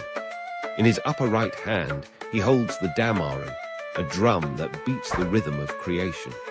His upper left hand carries Agni, the fire of destruction. His lower right hand shows the Abhaya Mudra bestowing protection, while his lower left hand points to his raised foot, symbolizing liberation. The circle of fire surrounding him represents the cosmic cycle of birth and death. Under his right foot lies the demon of ignorance, crushed by divine wisdom. This sacred image, found in temples and museums worldwide, has even been displayed at CERN, where scientists study the dance of subatomic particles, acknowledging the profound connection between ancient wisdom and modern physics. But Shiva is not just the cosmic dancer. He is also the perfect yogi, seated in deep meditation atop Mount Kailash. His body smeared with ash, wearing a tiger skin, with the crescent moon adorning his matted locks. He represents the ultimate renunciate. The ash reminds us that all material existence eventually returns to its basic elements. The snake around his neck symbolizes the Kundalini energy that yogis seek to awaken. Perhaps most striking is Shiva's third eye, centered on his forehead. This is not a physical eye, but the eye of wisdom that sees beyond duality. When opened, it can reduce desires and delusions to ashes, just as it once burned Karma, the god of desire, who dared to disturb Shiva's meditation. Yet Shiva is also a loving family man, sharing his life with his consort Parvati, the daughter of the mountains. Their love story is legendary, how Parvati performed intense penance to win Shiva's attention, how she reminded him that while detachment is important, divine love is equally sacred. Their sons, Ganesha and Kartikya, complete this divine family, showing that spiritual life need not mean abandoning worldly responsibilities. Shiva's throat is blue, earning him the name Nilakantha, the blue-throated one. This comes from the story of Samudra Manthan, the churning of the cosmic ocean. When deadly poison emerged threatening all existence, Shiva drank it to save the universe. Instead of swallowing it, he held it in his throat, turning it blue. This teaches us that even poison can become medicine in the hands of the wise. Devotees worship Shiva through the lingam, a symbolic form representing the formless nature of the divine. The lingam, often set in a circular base called the yoni, represents the union of consciousness and energy, the divine masculine and feminine principles that pervade all creation. Shiva teaches us profound truths through his very appearance. His matted locks show that external beauty is meaningless. The Ganges flowing from his hair reminds us to let divine grace flow through us to serve others. The serpents around his body represent mastery over fear and desire. Even his vehicle, the bull Nandi, symbolizes Dharma, the eternal law that supports the universe. The mantra Om Namah Shivaya, I bow to Shiva, is chanted by millions daily. Each syllable represents an element: earth, water, fire, air, and space, plus the individual soul seeking union with cosmic consciousness. This simple yet powerful mantra is said to contain all wisdom. Shiva's message for our modern world is clear: transformation requires letting go. Just as he burns away impurities, we must be willing to release what no longer serves our growth. His meditation teaches us that peace comes from within, not from external achievements or possessions. His family life shows that we can be spiritual while fulfilling our worldly duties. In essence, Shiva represents the supreme paradox: the destroyer who is supremely compassionate, the ascetic who is the perfect lover, the fierce deity who is the most easily pleased. He reminds us that life's opposing forces, creation and destruction, love and detachment, material and spiritual, are not contradictions, but complementary aspects of the same divine dance. As we face personal and global transformations today, Shiva's eternal dance continues, inviting us to find rhythm in chaos, wisdom in destruction, and ultimately, liberation in letting go. For in Shiva's dance lies the secret of the universe. Eternal change is the only constant, and in accepting this truth lies our freedom. Imagine a world where even gods must fight for recognition. This is the story of Manasa, the snake goddess who challenged the very foundations of divine hierarchy. In the celestial realms of Hindu mythology, Where deities reigned supreme and cosmic battles shaped the universe, there existed a goddess unlike any other. Manasa, the serpent deity, born from the mind of the great sage Kashyapa, was destined for an extraordinary journey. Manasa's birth was no ordinary event. She emerged from Kashyapa's meditation, a living embodiment of his thoughts on snake lore and poison. Her very essence was intertwined with these potent forces, making her a unique and formidable presence in the pantheon of gods. But being extraordinary didn't guarantee acceptance. Manasa found herself in a precarious position, caught between the world of gods and mortals. The established deities, particularly Shiva, the destroyer, viewed her with suspicion. They questioned her right to be worshipped, her place among them. Undeterred, Manasa embarked on a quest for recognition. She knew her powers were real, her domain vital. Snakes, after all, were both feared and revered in the mortal world. They symbolized danger and protection, death and renewal. Manasa understood that her role as their goddess was crucial for maintaining cosmic balance. Her journey took her to the mortal realm, where she sought devotees among the people. She appeared to farmers, healers, and common folk, demonstrating her power over snakes and her ability to cure their venomous bites. Slowly, whispers of a new goddess began to spread. But not everyone was willing to accept Manasa. In the kingdom of Champaka lived a wealthy merchant named Chand Sadagar. He was a devout worshipper of Shiva and refused to acknowledge Manasa's divinity. This rejection became the central conflict in Manasa's story, a test of her resolve and divine status. Manasa approached Chand, requesting his worship. She said, "O merchant, I am Manasa, goddess of snakes. Offer me your devotion, and I shall protect you and your kin from the dangers of serpents." But Chand, proud and stubborn, replied, "I bow only to Lord Shiva. I need no protection from a self-proclaimed goddess." This rejection ignited a battle of wills that would span years. Manasa, determined to prove her worth, unleashed her powers. She sent snakes to destroy Chand's gardens, sink his ships, and threaten his family. With each calamity, she offered him a chance to relent, to accept her divinity. But Chand remained steadfast. He cried out to Shiva, "O Mahadeva, protect me from this pretender." And for a time, Shiva's blessings shielded him from Manasa's wrath. This divine tug-of-war illustrated a profound truth in Hindu philosophy: the interconnectedness of all deities and the complex nature of devotion. As the conflict escalated, it caught the attention of other gods. They watched with interest, some sympathizing with Manasa's struggle, others wary of upsetting the established order.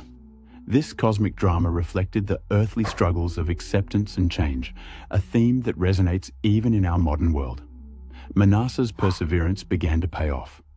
More and more mortals turned to her for protection, offering prayers and rituals in her name. Her power grew with each new devotee, challenging the notion that divinity was a fixed, unchanging state. The tide turned when Chand's son, Lakhinder, fell victim to a deadly snakebite on his wedding night. In her grief, Behula, Lakhinder's wife, turned to Manasa for help.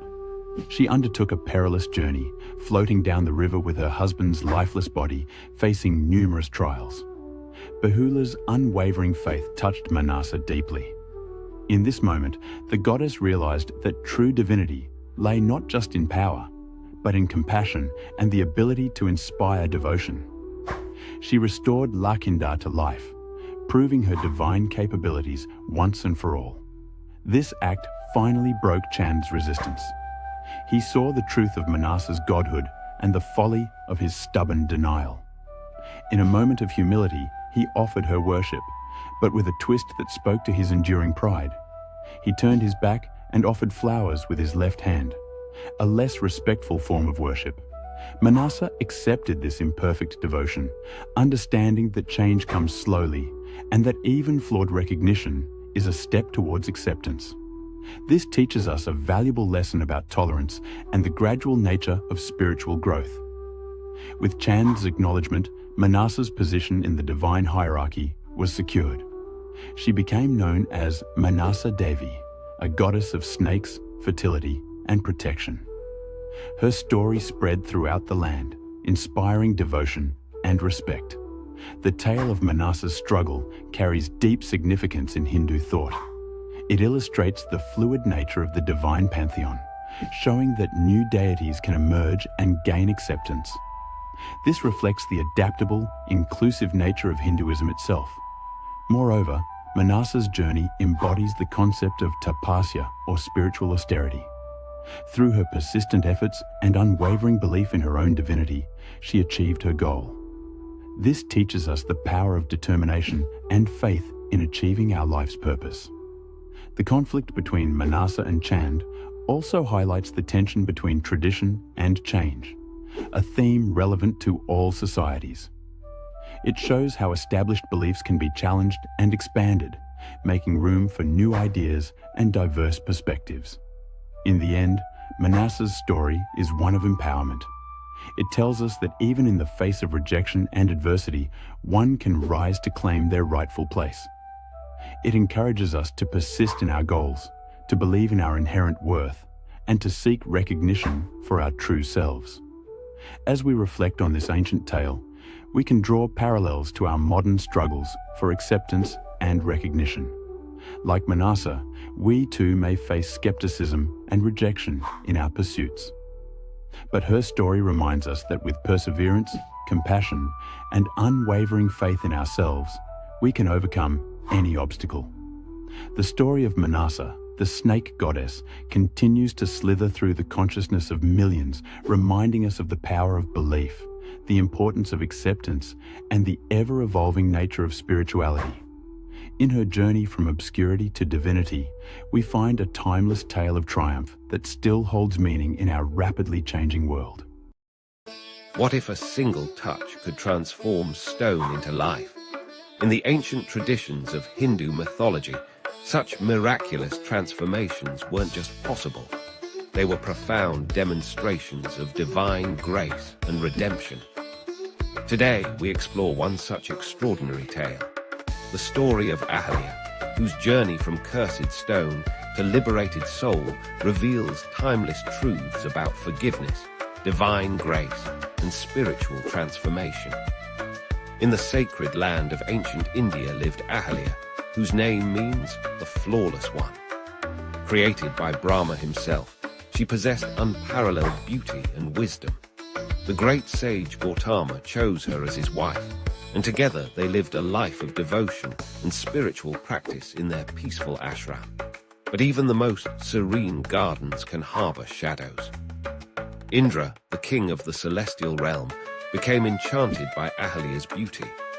Known for his mischievous nature, he devised a plan that would forever alter the course of Ahalya's life. One morning, while Gautama was away performing his daily rituals, Indra assumed the sage's exact form and approached Ahalya. Here, ancient texts differ in their telling. Some say Ahalya knew it was Indra, but succumbed to temptation. Others maintain she was truly deceived by his perfect disguise. Regardless, when Gautama returned to find what had transpired, his anger manifested in a powerful curse. With words that shook the very foundations of the ashram, he condemned Ahalya to become as unfeeling as the heart he believed she had shown, transforming her into stone. Yet within this curse lay the seeds of eventual redemption. Gautama proclaimed that Ahalya would remain in this state until Lord Rama, an incarnation of Vishnu himself, would one day touch her with his sacred feet. Thus began Ahalya's long wait, existing as a stone in the very ashram where she had once lived as the sage's honored wife. Centuries passed. The stone that was Ahalya remained, weathering countless seasons, silent witness to the passage of time. Then came the day when young Prince Rama, accompanied by his brother Lakshmana and the sage Vishwamitra, approached the ancient ashram during their forest journey. Vishwamitra, knowing the profound significance of this moment, guided Rama toward the stone.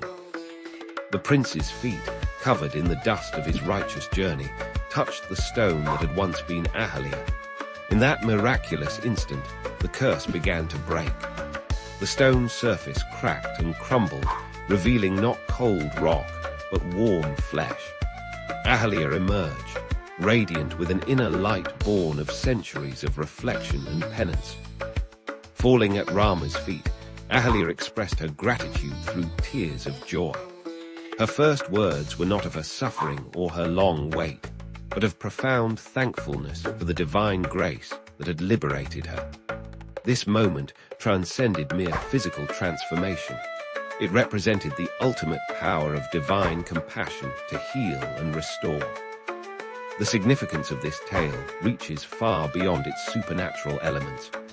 Ahalia's story speaks to the universal human experiences of transgression, consequence, and redemption.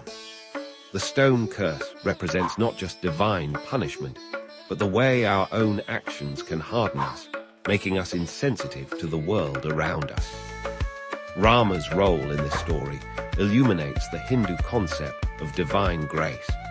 His touch didn't just break a curse, it exemplified how divine intervention can transform our darkest moments into opportunities for spiritual awakening. The dust of his feet, considered sacred in Hindu tradition, symbolizes the humility required for true transformation. Gautama's eventual forgiveness of Ahalia teaches us about the power of redemption. After her liberation, ancient texts tell us that Ahalia was reunited with her husband, their reconciliation demonstrating that even the deepest wounds can heal through sincere repentance and divine grace. This story also challenges us to examine our own hearts. How often do we become like stone, unfeeling, unresponsive to the divine presence in our lives? Ahalia's liberation reminds us that no matter how hardened we become, the touch of divine grace can restore our true nature.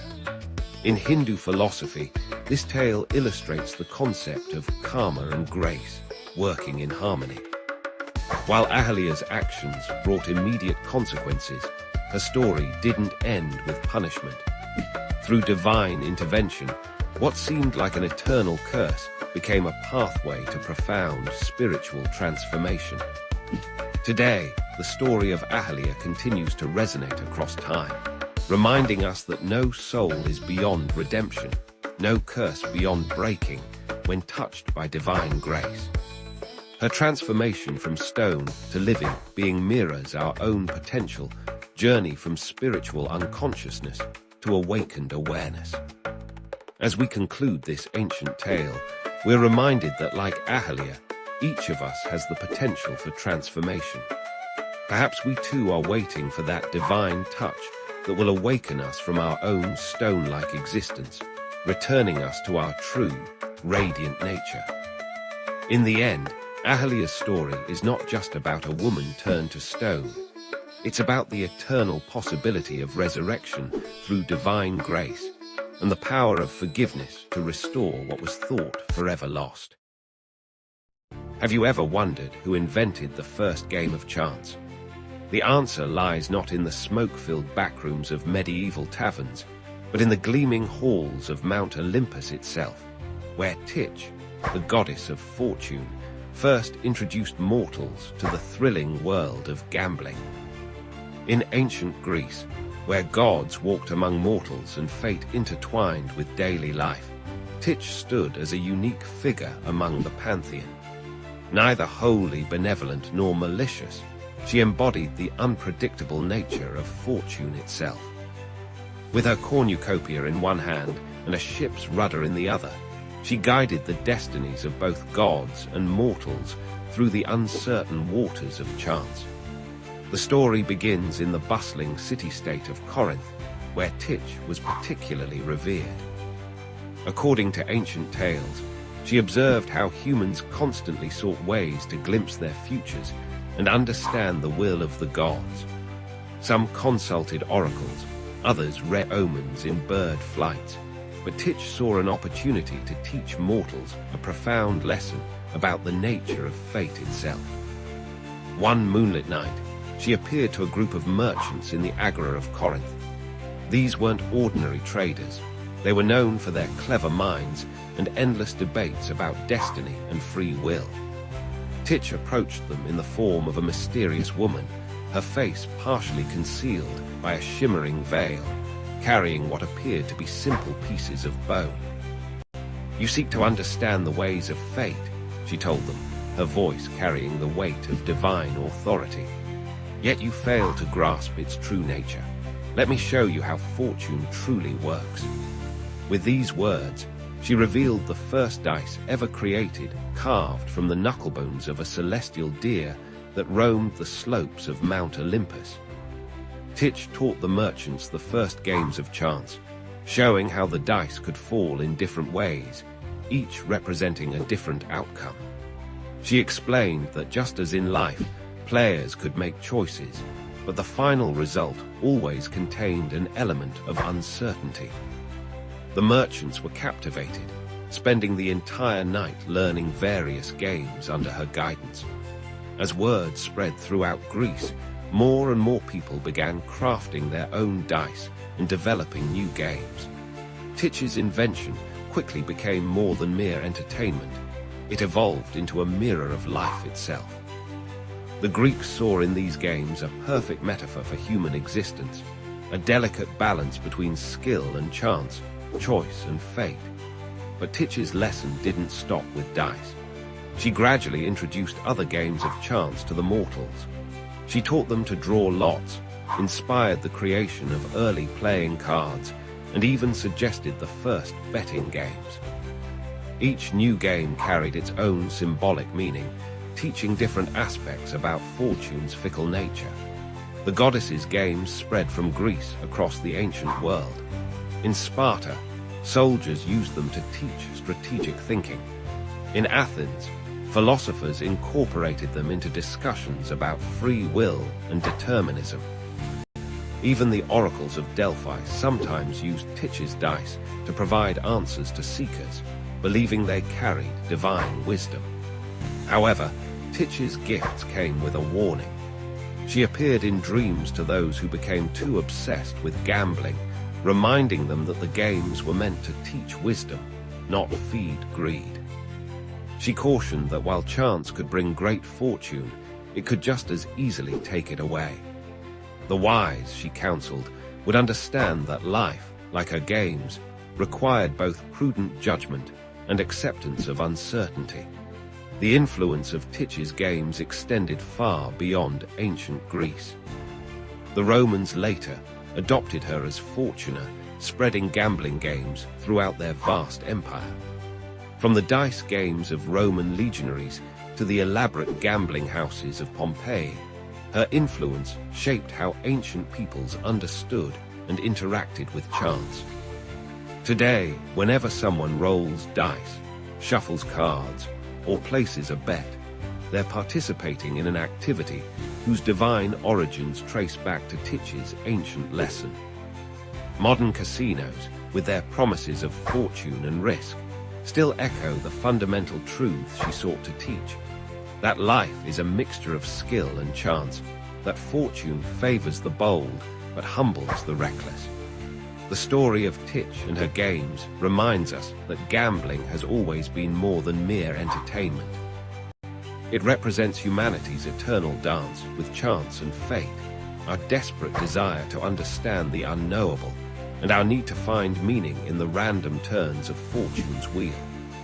In museums around the world, ancient Greek dice and gaming pieces still survive, silent testimonies to Titch's enduring influence. These artifacts, some over 2,000 years old, connect us directly to those first nights in Corinth, when a goddess taught mortals to embrace the uncertainty of existence through play. So the next time you see dice being rolled or cards being dealt, remember Titch, the divine inventor of games of chance. Remember that in teaching humans to gamble, she wasn't just creating entertainment. She was offering a profound lesson about life itself, that while we can't control every outcome, we can learn to face uncertainty with wisdom, grace, and understanding. Can we truly trust those who suddenly change their ways? This ancient tale from the Panchatantra, India's treasure trove of wisdom, explores this very question through a story that has enlightened minds for over 2,000 years. In a serene pond, surrounded by lush vegetation, lived a community of frogs. They spent their days swimming in the crystal-clear waters, catching insects, and enjoying the simple pleasures of life. Their peaceful existence, however, was about to face an unexpected challenge. Near this pond lived a black cobra named Karalavaktra, renowned for his fearsome hunting skills. Age had begun to slow him down, making it increasingly difficult to catch his prey. Day after day, his attempts to catch the swift frogs ended in failure, leaving him hungry and frustrated. As hunger gnawed at him, he realized he needed a new strategy, one that would require cunning rather than speed. One morning, Karalavaktra positioned himself by the pond's edge, appearing unusually calm and meditative. Instead of his usual aggressive posture, he sat perfectly still, as if lost in deep contemplation. The frogs, who had always fled at the mere sight of him, watched from a safe distance, puzzled by this strange behavior. After several hours of observation, one young frog gathered enough courage to call out, "Oh, mighty serpent, why do you not hunt today as you usually do?" The cobra's response was carefully crafted to deceive. "My dear friend," he replied, his voice gentle and sorrowful, "a wise sage recently taught me the futility of violence and the power of peace. I have taken a sacred vow to never harm another creature again."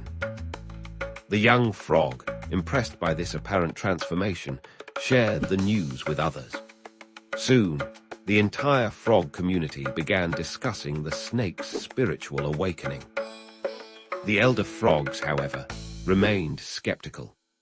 "Remember," one ancient frog warned, "a creature's nature does not change overnight. Wisdom lies in maintaining a safe distance." But the younger frogs were captivated by Karalavaktra's newfound spirituality. Each day, they ventured closer to the snake, listening to his philosophical discourses on peace and harmony. The cobra spoke of karma, dharma, and the interconnectedness of all beings. His words were honey-sweet, masking his true intentions. As days passed, the frogs grew increasingly comfortable around their former predator. They even began using his broad hood as a platform to sit and chat, treating him like a wise guru. Karalavaktra maintained his peaceful facade, all while plotting his real strategy. One evening, as several frogs sat upon his hood, engaged in conversation, Karalavaktra casually mentioned that he was feeling weak from his fasting. "Perhaps," he suggested innocently, "one of you could sacrifice yourself to sustain me. After all, is it not the highest dharma to help a reformed being maintain their spiritual path?"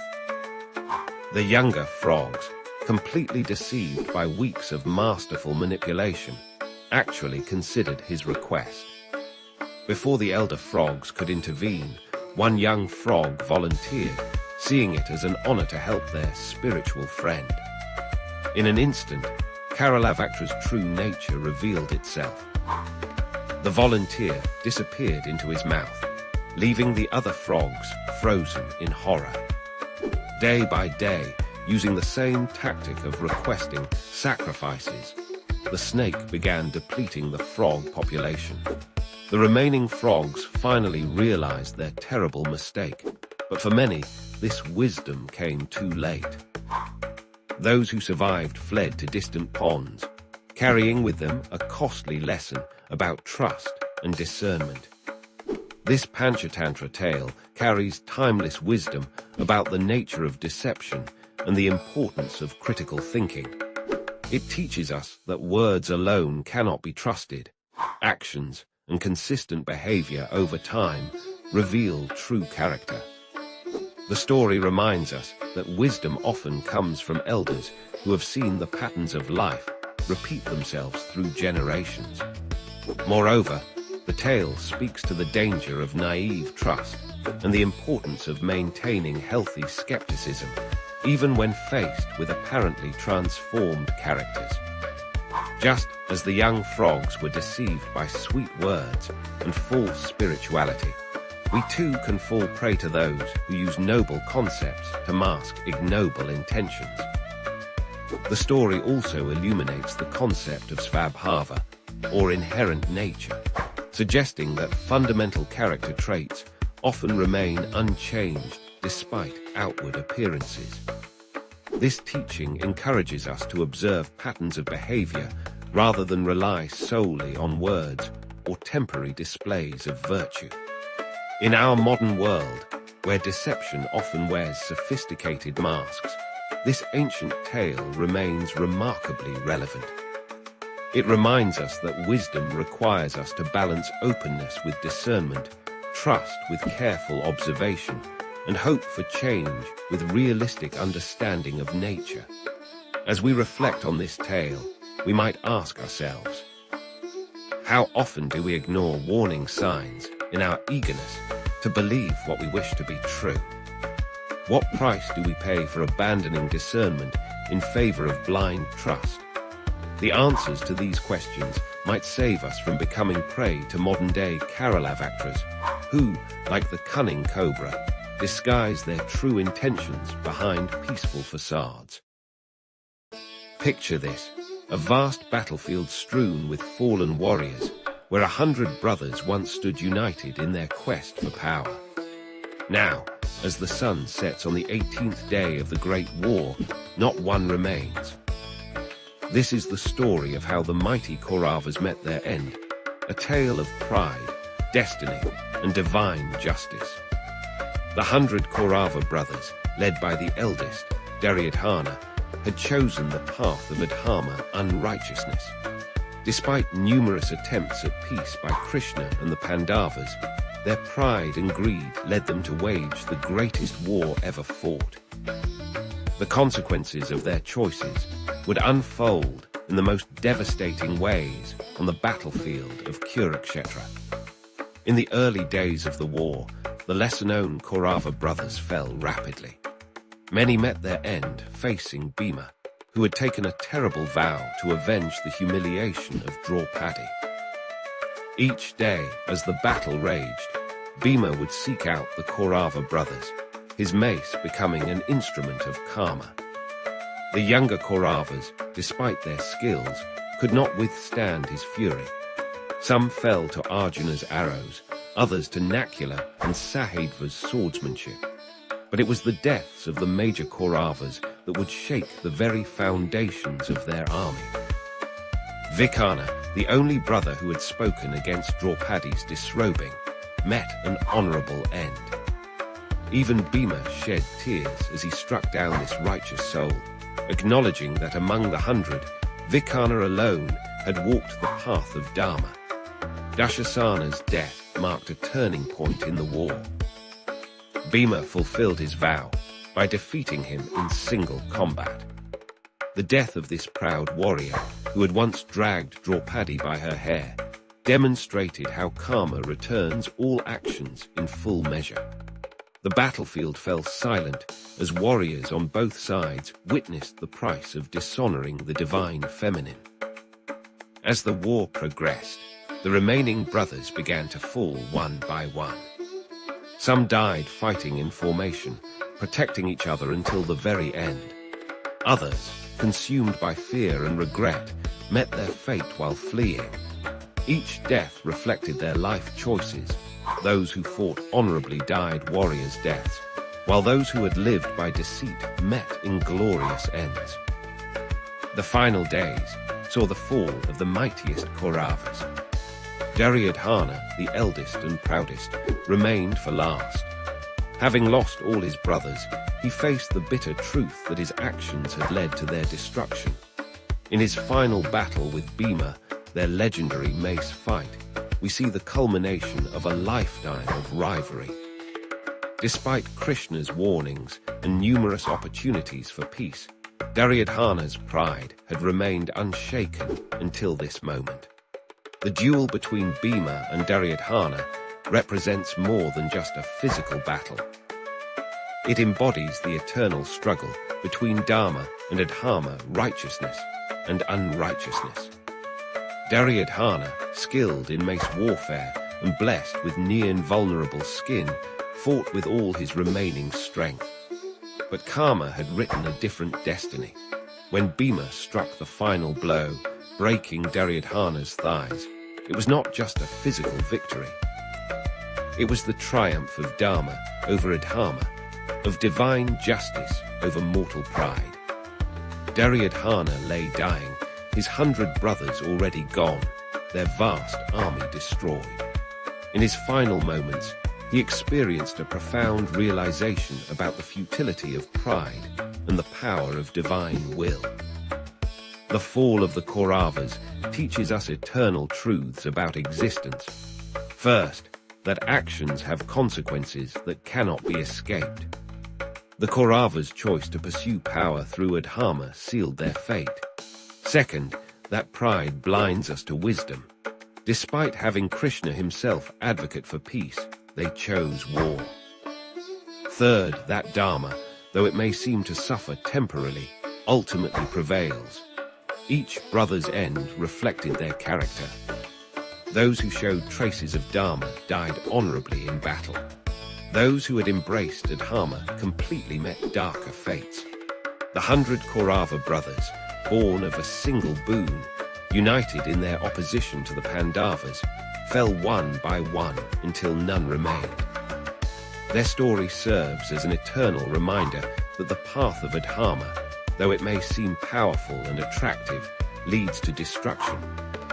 In the end, the fall of the Kauravas demonstrates a fundamental principle of Hindu philosophy, that the universe maintains balance through karma. No action, good or bad, goes unrewarded or unpunished. The divine works through time and circumstances to ensure that Dharma prevails, even if the path to that victory is paved with sacrifice and suffering. Their tale, though thousands of years old, remains relevant today. It warns us about the dangers of pride, the importance of choosing Dharma over personal gain, and the inevitable justice of karma. As we reflect on their fate, we're reminded that every choice we make shapes not just our destiny, but the very fabric of Dharma itself. Have you ever wondered what makes the perfect human being? This very question once sparked an extraordinary contest between the king and queen of Mount Olympus themselves, Zeus and Hera. Their divine competition would shape the very nature of mortality itself, and its lessons echo through the ages to this very day. In the golden age of ancient Greece, when gods walked freely among mortals, Zeus and Hera ruled the pantheon from their thrones atop Mount Olympus. Their marriage was famous for its stormy nature, filled with jealousy, rivalry, and constant attempts to outdo one another. While Zeus was known for his power and authority, Hera was celebrated for her wisdom and protection of marriage. Both believed they understood mortals better than the other. One day, during a particularly heated argument about their respective abilities, Zeus boasted that he could create the perfect mortal being. Hera, tired of her husband's endless pride, challenged him to prove it. Thus began a contest that would captivate both the divine and mortal realms. Each deity would create their version of the perfect human, and the other gods would judge the results. Zeus approached his task with characteristic confidence. Drawing upon his experience as king of the gods, he sought to create a being of pure strength and ambition. His creation would embody the qualities he most admired: power, leadership, and unstoppable drive. From the sacred clay of Mount Olympus, Zeus molded a tall, muscular figure with piercing eyes and a commanding presence. He named his creation Kratos, meaning power. Hera took a different approach. Having watched over countless marriages and families, she understood the complexity of human nature. She worked methodically, carefully blending qualities she knew were essential for a truly fulfilled life. Her creation, whom she named Sophia, meaning wisdom, possessed beauty that came from inner grace rather than mere appearance. When both deities unveiled their creations before the assembled gods, the contrast was striking. Kratos stood proud and powerful, radiating strength and authority. His very presence commanded attention, and his voice carried the weight of command. He spoke of grand ambitions, of conquering challenges and achieving glory. Zeus beamed with pride at his creation, certain he had captured the essence of human perfection. Sophia, however, moved with gentle purpose. She spoke not of personal glory, but of understanding, compassion, and the connections between all things. Her wisdom showed in how she listened as much as she spoke, and in her ability to see beyond surface appearances to deeper truths. Hera watched quietly, knowing her creation embodied something more subtle, but no less powerful than raw strength. The gods began their evaluation, observing how each creation interacted with the world around them. Kratos proved himself capable of great achievements, leading others and accomplishing mighty deeds. Yet he struggled with pride, and often found himself lonely at the heights of his success. His strength, while impressive, created distance between himself and others. Sophia demonstrated different gifts. She built bridges between people, solved conflicts through understanding, and showed how true strength often lies in vulnerability and connection. Her influence spread not through force, but through the ripple effects of wisdom shared and kindness shown. She proved that leadership could be quiet yet profound. As the contest drew to its conclusion, something unexpected happened. Kratos and Sophia encountered each other, and their interaction revealed the truth both Zeus and Hera had overlooked. The perfect human being wasn't about embodying either pure strength or pure wisdom. It was about the balance between the two. The assembled gods declared the contest a draw, but the lesson was clear. Humans needed both the ambition of Zeus's creation and the wisdom of Hera's. They required the drive to achieve great things and the heart to do so with compassion. The perfect human wasn't a single ideal, but a constant journey between these complementary forces. This myth teaches us that perfection doesn't lie in extremes, but in balance. Zeus and Hera's contest revealed that human nature is too complex to be reduced to a single set of traits. We are at our best when we combine strength with wisdom, ambition with compassion, and personal achievement with connection to others. The story's influence resonates through Greek art and literature, where heroes are often portrayed struggling between these competing aspects of human nature. It reminds us that our greatest challenge isn't becoming perfect in one way, but finding harmony between our different qualities and potential. Today, as we grapple with questions of human potential and achievement, this ancient tale offers timeless wisdom. The perfect human being isn't created by gods, but emerges through our own journey to balance the many aspects of our nature. In this way, Zeus and Hera's contest wasn't really about creating the perfect human. It was about understanding what makes us perfectly human. Can the love of a father overcome the wheels of destiny? In the great epic Mahabharata, there exists a heart-wrenching tale that explores this very question, the story of Shrutesna, the valiant son of Karna, whose fate was sealed before he drew his first breath. In the vast tapestry of the Mahabharata, Karna stands as one of its most complex characters. Born to Kunti and the sun god Surya, abandoned at birth, and raised by a charioteer, Karna rose to become one of the greatest warriors of his age. But few know the tale of his son Shrutesna, whose life and death would add another layer to Karna's tragic existence. Shrutesna was born to Karna and his wife Vrashali, growing up in the shadow of his father's greatness. From an early age, he showed promise as a warrior, inheriting his father's extraordinary skills in archery and warfare. Like the morning sun reflecting in clear waters, Shrutesna mirrored his father's values of honor, loyalty, and unwavering dedication to truth. But dark clouds had gathered long before Shrutesna's birth. Years earlier, Karna had been cursed by Parashurama, his guru, for concealing his true identity as a kshatriya while learning the sacred arts of warfare. The curse stated that Karna would forget his divine weapons at the moment of his greatest need. However, what Karna didn't know was that this curse would cast its shadow not just on him, but also on his beloved son.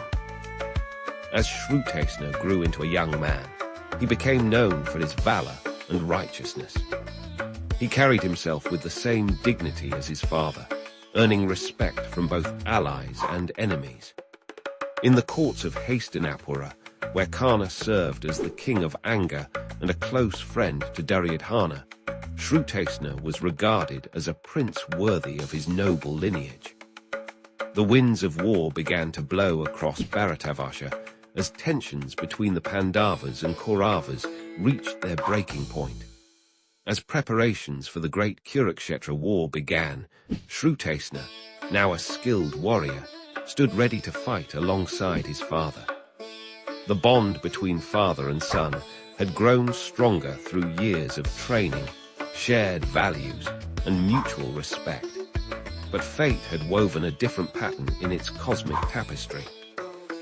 On the 13th day of the war, Shrutesna found himself facing the mighty Arjuna, his father's greatest rival, and unknown to both, his own uncle.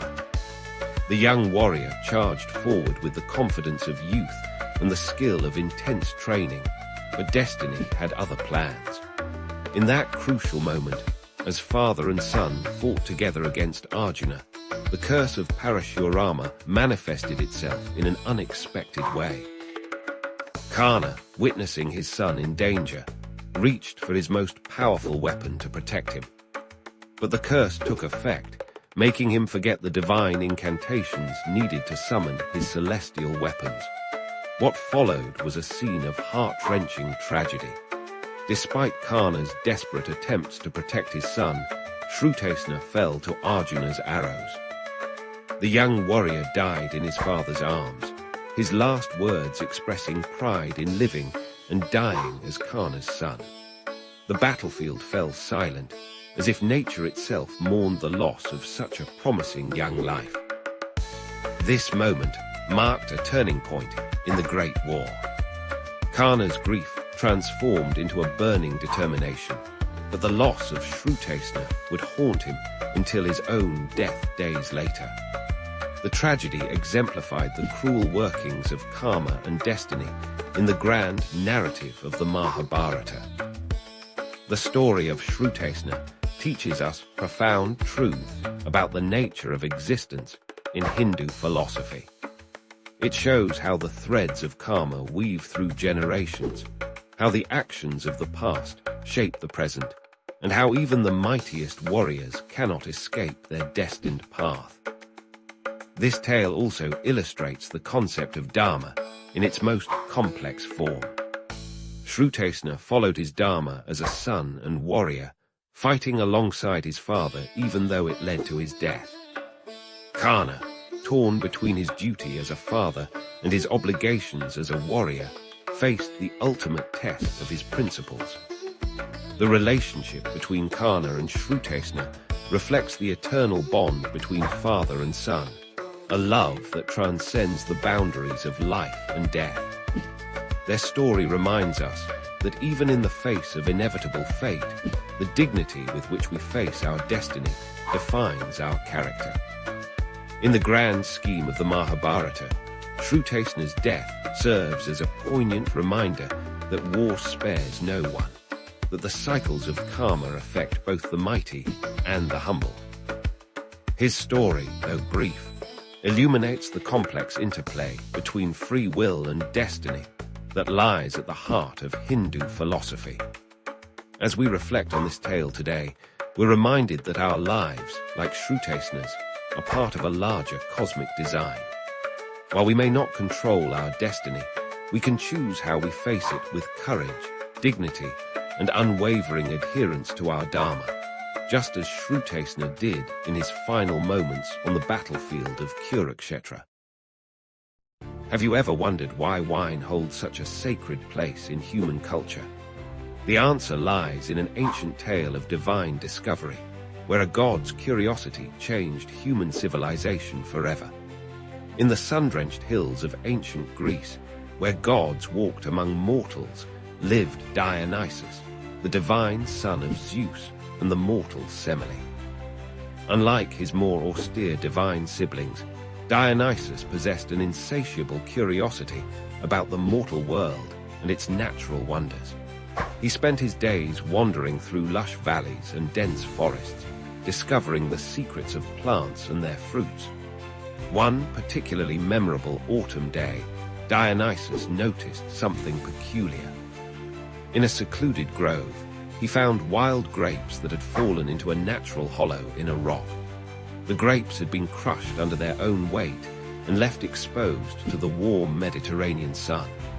Intrigued by their transformed appearance, Dionysus approached the hollow. The air was thick with an unfamiliar yet enticing aroma. The crushed grapes had transformed into a mysterious liquid, their juice altered by time and nature's own alchemy. Dionysus, driven by his divine curiosity, tasted the strange liquid. Immediately, his senses awakened to something entirely new, the first wine ever created. The drink filled him with a warm, pleasant sensation. He felt his spirit soar and his mind expand with creative possibilities. This was no ordinary fruit juice. This was something magical, something that could bridge the gap between the mortal and divine realms. Dionysus knew he had discovered something extraordinary. Excited by his discovery, Dionysus began experimenting. He gathered more grapes and refined the process of fermentation. He learned that different varieties of grapes produced unique flavors, and that time played a crucial role in the transformation. Through divine inspiration and patient observation, he mastered the art of winemaking. But Dionysus was not content to keep this discovery to himself. He believed wine could bring moments of divine joy to mortal lives.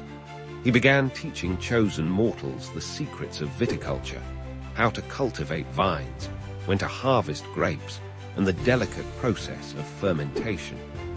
These first winemakers became his devoted followers, spreading his knowledge throughout the Mediterranean.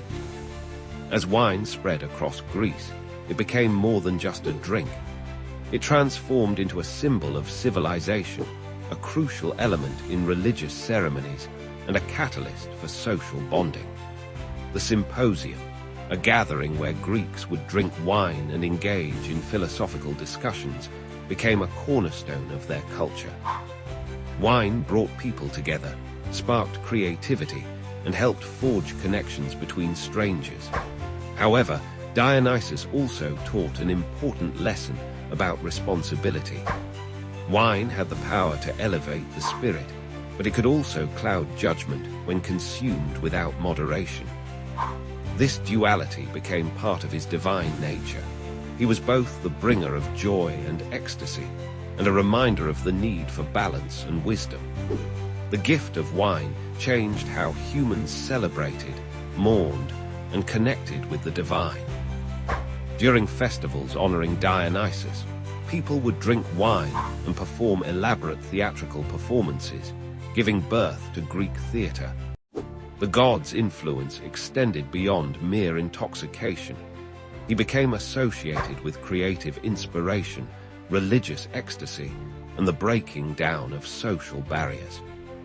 In ancient Greek art, Dionysus was often depicted crowned with grape vines, holding a thyrsus, a staff topped with a pine cone and wrapped with ivy. His followers, the Maenads and Satyrs, represented the wild and free spirit that wine could unleash. These artistic representations spread throughout the ancient world, influencing cultures far beyond Greece. The legacy of Dionysus's discovery endures to this day. Wine remains a symbol of celebration, communion, and sophisticated pleasure. The ancient Greeks' understanding of wine's dual nature, its ability to both elevate and potentially harm, continues to influence how we approach this divine drink. Every time we raise a glass of wine, we're participating in a tradition that began with a curious god's discovery in a sun-warmed hollow. Wine connects us to thousands of years of human civilization, to ancient rituals and celebrations, and to the eternal human desire to touch something divine. The story of Dionysus and wine reminds us that the most profound discoveries often come from careful observation of nature's mysteries. It teaches us that gifts, especially divine ones, must be approached with both joy and responsibility. In every glass of wine, we can still taste echoes of that first miraculous transformation, when a god's curiosity gave humanity one of its most enduring pleasures. Imagine a time before time itself, when the universe was nothing but endless darkness and swirling chaos. From this primordial void emerged the most powerful and fundamental force of nature, Gaia, the Earth Mother, the very ground beneath our feet, and the source of all life as we know it. In the beginning, there was only chaos, a gaping emptiness that contained all possibilities. From this cosmic soup, Gaia arose, bringing form and substance to the formless universe. She was not just another goddess. She was the Earth itself, the living, breathing planet that would become home to gods and mortals alike. Picture Gaia as the ultimate mother figure, vast as the mountains, deep as the oceans, and as nurturing as the fertile soil that gives life to every plant and tree. Without a mate, she gave birth to the sky itself, Uranus, a being as vast and blue as the heavens above. She created the mountains, their peaks reaching toward her son's domain, and the depths of the seas, ruled by her other offspring, Pontus. But Gaia's creative force didn't stop there. With Uranus as her partner, she bore the mighty Titans, 12 powerful beings who would shape the world to come. Among them were Ocean, who would encircle the world with his endless waters, and Rhea, who would become mother to the Olympian gods themselves. She also gave birth to the one-eyed Cyclopes and the 100-handed giants called the Hecatoncheires, creatures of tremendous power and frightening appearance. Yet motherhood brought Gaia both joy and sorrow. Uranus, fearful of his children's power, forced them back into Gaia's womb, causing her tremendous pain. Like any mother protecting her children, Gaia refused to accept this cruelty. She crafted a great sickle from adamant and presented it to her youngest Titan son, Cronus, encouraging him to overthrow his tyrannical father. This act set in motion a cycle of divine succession that would shape the future of the cosmos. Cronus used the sickle to castrate Uranus, separating heaven from earth and becoming the new ruler of the universe. From Uranus's blood spilled upon Gaia arose new beings, the giants, the ash tree nymphs called the Meliae, and the fearsome Erinyes, the Furies who would forever pursue those who committed crimes against family. But the cycle of power and rebellion wasn't over. When Cronus began swallowing his own children to prevent them from overthrowing him, Gaia once again intervened. She helped Rhea hide her youngest child, Zeus, ensuring his survival. Zeus would eventually grow up to lead a rebellion against Cronus, establishing the reign of the Olympian gods we know from classical mythology. Throughout these cosmic struggles, Gaia remained a force of both creation and destruction. When the Olympians established their rule, She gave birth to her last and most fearsome offspring, Typhus, a monster of unprecedented power who nearly overthrew Zeus himself. This wasn't an act of pure malice, but rather Gaia's way of maintaining balance, testing each new regime to ensure they were worthy of their power. Even after the age of cosmic battles ended, Gaia's influence continued. The ancient Greeks understood her as the source of prophetic wisdom, believing that her connection to the very foundations of existence gave her unique insight into the future. The oracle at Delphi was said to have originally belonged to her before passing to Apollo. In every tree that reaches toward the sky, every spring that bubbles up from the ground, and every mountain that pierces the clouds, the Greeks saw Gaia's continuing presence. She was the force that made crops grow, the power that caused earthquakes when angered, and the eternal mother who received all living things back into her embrace upon death. Today, Gaia's legacy lives on not just in mythology, but in how we understand our relationship with the natural world. The modern Gaia hypothesis, which suggests that Earth's living and non-living components form a complex interacting system that maintains the conditions for life, draws its name from this ancient goddess who first embodied the idea of Earth as a living, conscious entity. As we face modern environmental challenges, Gaia's myth reminds us of our deep connection to the Earth and our responsibility to maintain harmony with the natural world. She teaches us that power must be balanced with wisdom, that creation and destruction are part of the same cycle, and that the Earth itself is not just our home, but our mother, deserving of our respect, protection, and reverence. In the end, Gaia's story is not just a tale of cosmic creation, but a reminder of the fundamental forces that shape our existence. The power of motherhood, the importance of balance in nature, and the eternal cycles of creation, destruction, and renewal that continue to this day. From the depths of chaos, she emerged to give birth to our world, and in every aspect of nature, her presence still endures. What drives a mother to murder her husband? In ancient Greece, few tales capture the dark depths of revenge quite like the story of Clytemnestra, the queen who waited 10 years to serve justice as cold as the blade she wielded. Our story begins in Mycenae, a mighty fortress city of ancient Greece, where Queen Clytemnestra ruled alongside her husband, King Agamemnon. Their marriage was once a happy one, blessed with 4 children, including their beloved daughter Iphigenia.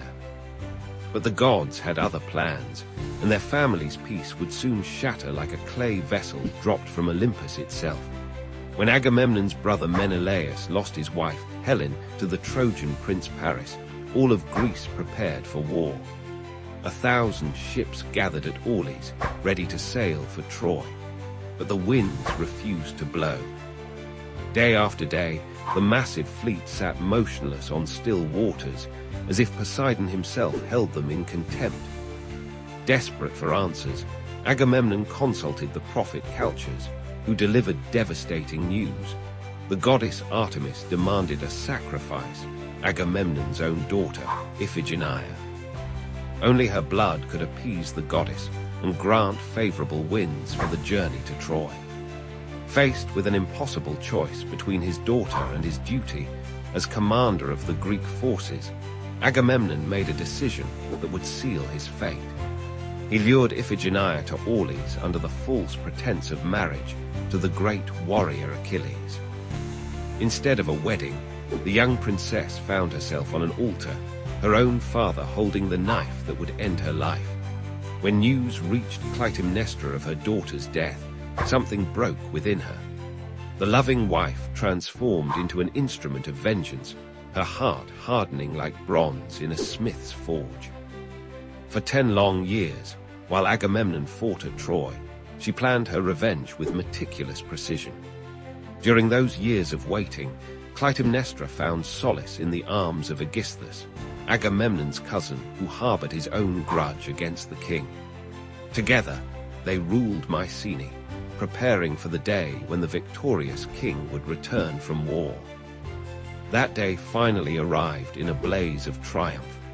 Agamemnon came home as a conqueror, bringing with him Cassandra, a Trojan princess blessed with prophecy, but cursed to never be believed. The citizens of Mycenae celebrated their king's return, but Clytemnestra's smile masked darker intentions.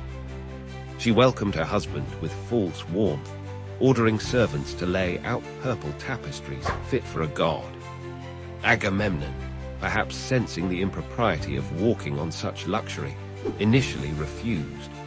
But Clytemnestra's persuasive words wore down his resistance, and he strode into his palace like a man walking to his own funeral. In what followed, Clytemnestra revealed the full measure of her vengeance. As Agamemnon bathed, celebrating his homecoming, she trapped him in a net and struck him down with an axe. Cassandra, who had foreseen this bloody end but could do nothing to prevent it, met the same fate. Standing over her husband's body, Clytemnestra declared her act one of justice, not mere murder. She had avenged her daughter, paying blood with blood as the ancient laws demanded. The chorus of citizens, though horrified, could not deny the terrible logic of her revenge. But violence begets violence in the world of Greek tragedy. Clytemnestra's act of vengeance would have far-reaching consequences, especially for her remaining children. Her son Orestes, who had been sent away as a child, would eventually return to avenge his father, continuing the cycle of bloodshed that seemed to curse the house of Atreus. This tale, immortalized in Aeschylus's trilogy, The Austere, speaks to timeless themes that still resonate today. It explores the conflict between justice and revenge, between family loyalty and civic duty, between divine law and human law. Clytemnestra stands as one of literature's most complex characters, a grieving mother, a betrayed wife, a calculating queen, and a ruthless avenger. The story challenges us to consider difficult questions about justice and vengeance. Was Clytemnestra justified in her actions? Does one crime excuse another? Can the cycle of violence ever truly end? These questions haunted the ancient Greeks just as they trouble us today. The influence of this tale extends far beyond ancient Greece. It has inspired countless works of art, literature, and drama across the centuries. Modern adaptations continue to explore its themes, finding new relevance in its examination of justice, gender roles, and the devastating impact of violence on families and societies. In the end, Clytemnestra's story reminds us that revenge, though sweet in the moment, often bears bitter fruit. It shows us how a single act of violence can ripple through generations, leaving no one untouched by its destructive wake. Perhaps most importantly, it warns us that justice, when pursued without mercy, can become indistinguishable from the very crimes it seeks to punish. Have you ever wondered who invented the first game of chance? The answer lies not in the smoke-filled backrooms of medieval taverns, but in the gleaming halls of Mount Olympus itself, where Titch, the goddess of fortune, first introduced mortals to the thrilling world of gambling. In ancient Greece, where gods walked among mortals and fate intertwined with daily life, Titch stood as a unique figure among the pantheon. Neither wholly benevolent nor malicious, she embodied the unpredictable nature of fortune itself. With her cornucopia in one hand and a ship's rudder in the other, she guided the destinies of both gods and mortals through the uncertain waters of chance. The story begins in the bustling city-state of Corinth, where Titch was particularly revered. According to ancient tales, she observed how humans constantly sought ways to glimpse their futures and understand the will of the gods. Some consulted oracles, others read omens in bird flights, but Titch saw an opportunity to teach mortals a profound lesson about the nature of fate itself. One moonlit night, she appeared to a group of merchants in the Agora of Corinth. These weren't ordinary traders. They were known for their clever minds and endless debates about destiny and free will. Titch approached them in the form of a mysterious woman, her face partially concealed by a shimmering veil, carrying what appeared to be simple pieces of bone. "You seek to understand the ways of fate," she told them, her voice carrying the weight of divine authority. "Yet you fail to grasp its true nature. Let me show you how fortune truly works." With these words, she revealed the first dice ever created, carved from the knucklebones of a celestial deer that roamed the slopes of Mount Olympus. Titch taught the merchants the first games of chance, showing how the dice could fall in different ways, each representing a different outcome. She explained that just as in life, players could make choices, but the final result always contained an element of uncertainty. The merchants were captivated, spending the entire night learning various games under her guidance. As word spread throughout Greece, more and more people began crafting their own dice and developing new games. Titch's invention quickly became more than mere entertainment. It evolved into a mirror of life itself. The Greeks saw in these games a perfect metaphor for human existence, a delicate balance between skill and chance, choice and fate. But Titch's lesson didn't stop with dice. She gradually introduced other games of chance to the mortals. She taught them to draw lots, inspired the creation of early playing cards, and even suggested the first betting games. Each new game carried its own symbolic meaning, teaching different aspects about fortune's fickle nature.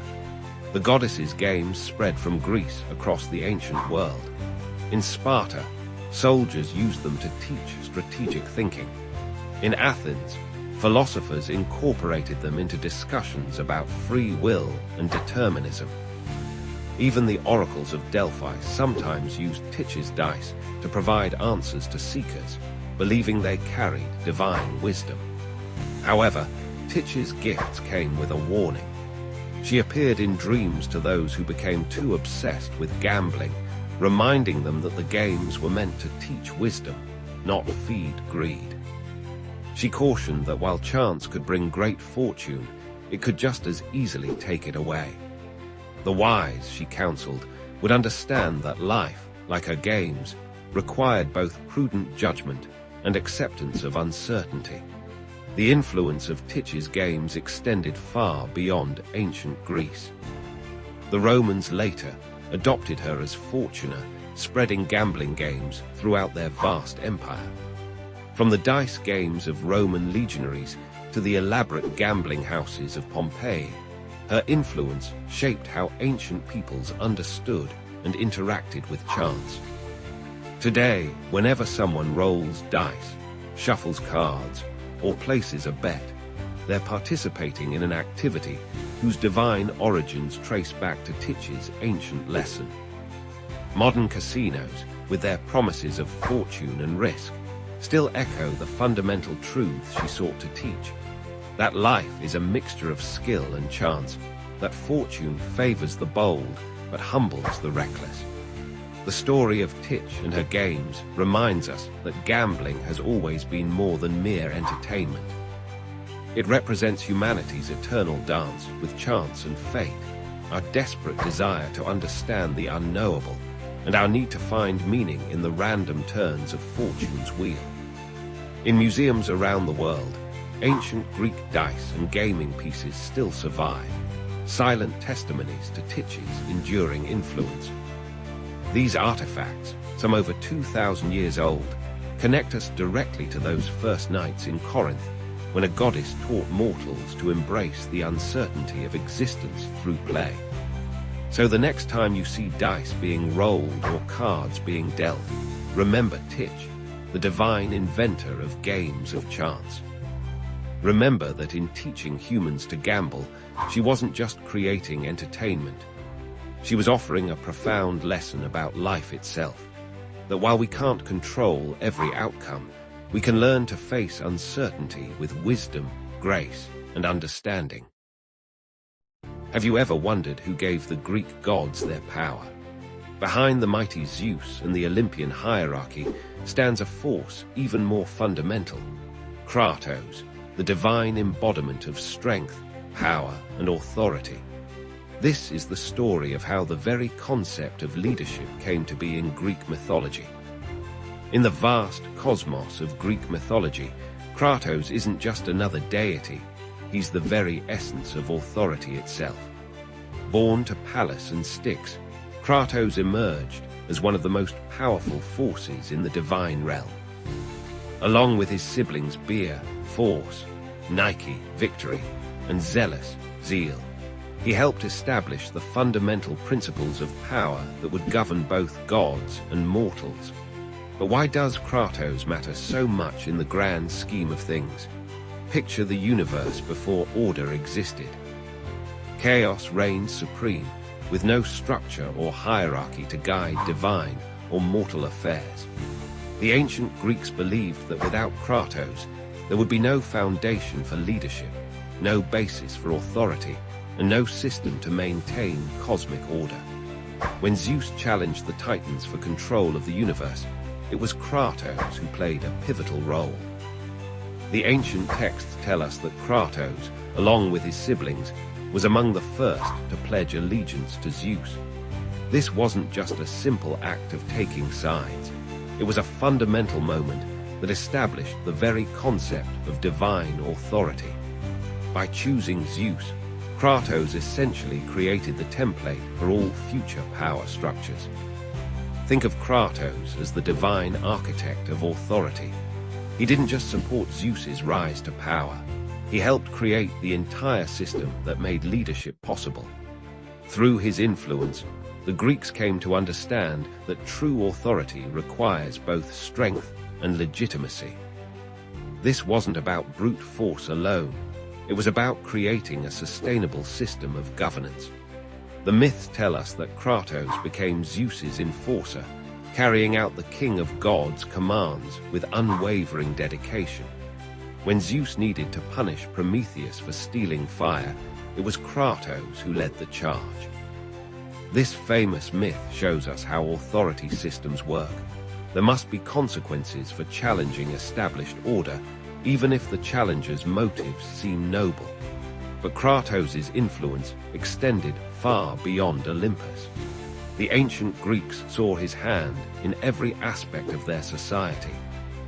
From the authority of kings and rulers to the power of military commanders and heads of households, Kratos' principles shaped how humans understood and implemented leadership. The Greeks recognized that power without structure leads to chaos.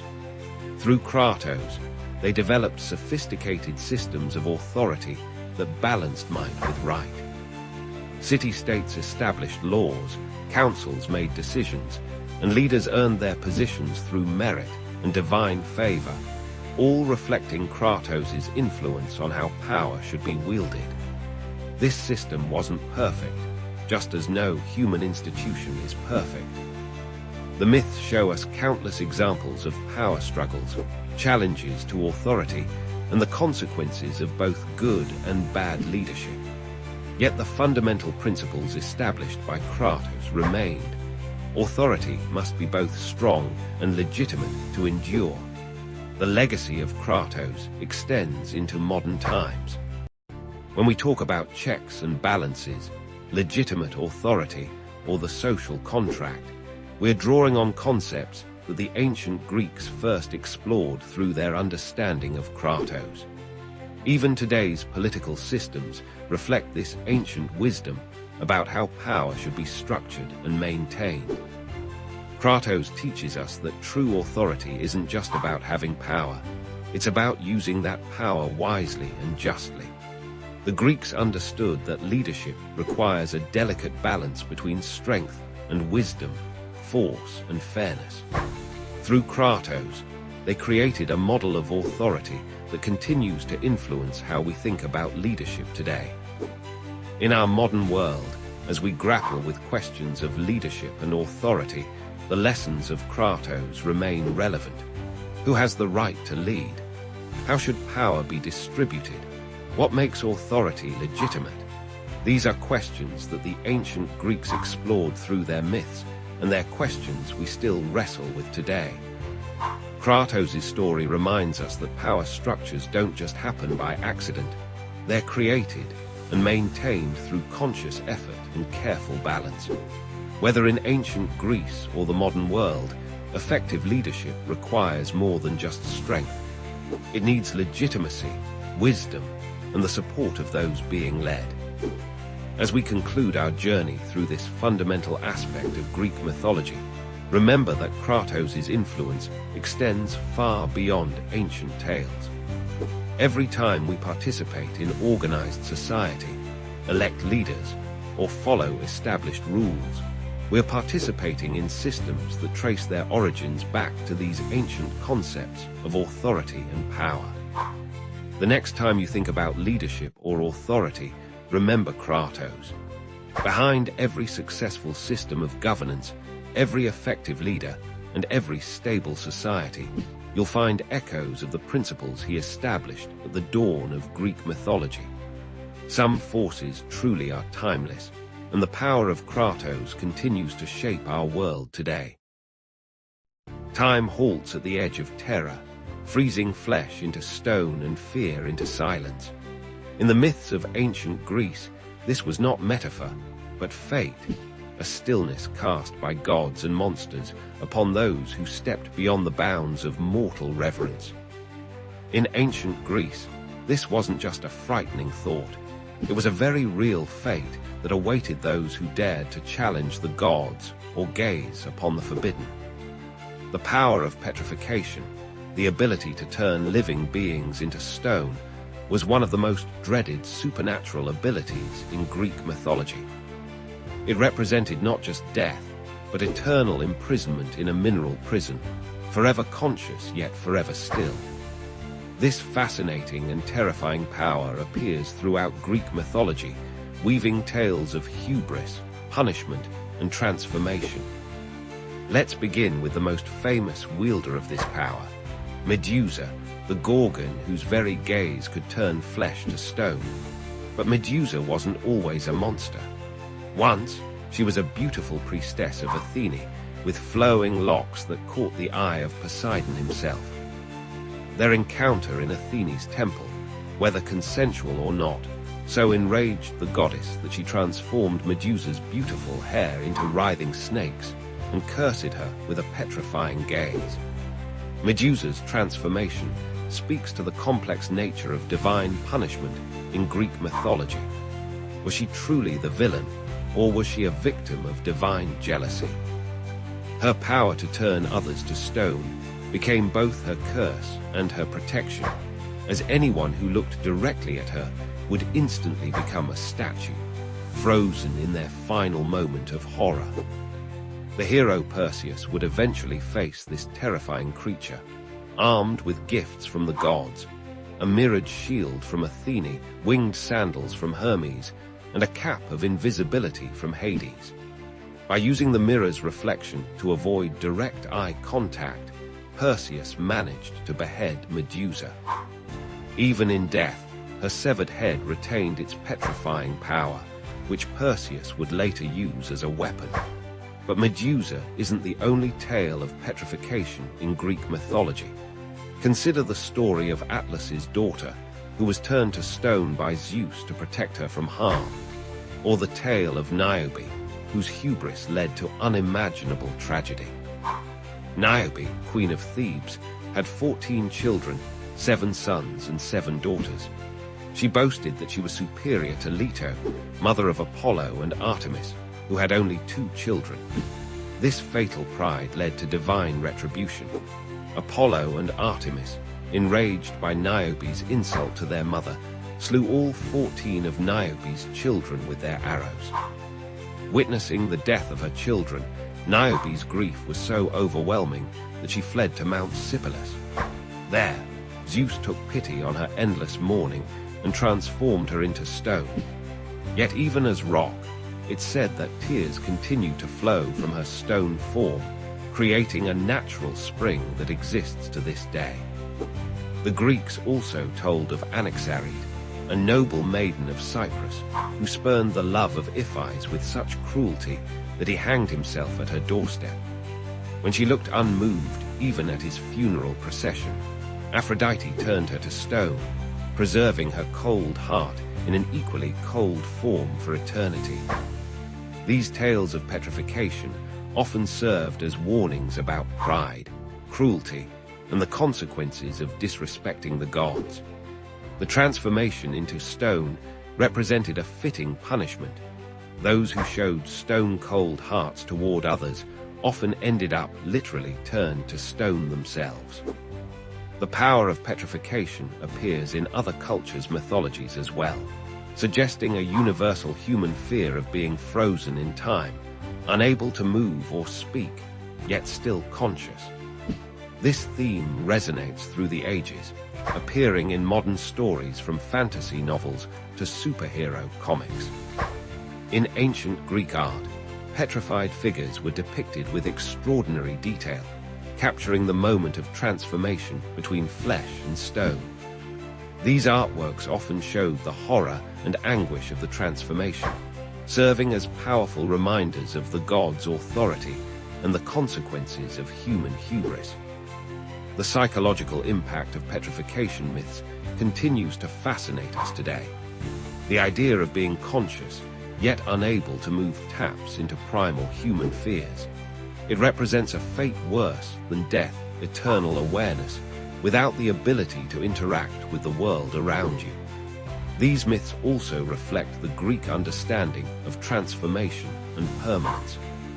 Stone, being one of the most durable materials in nature, represented an unchangeable fate.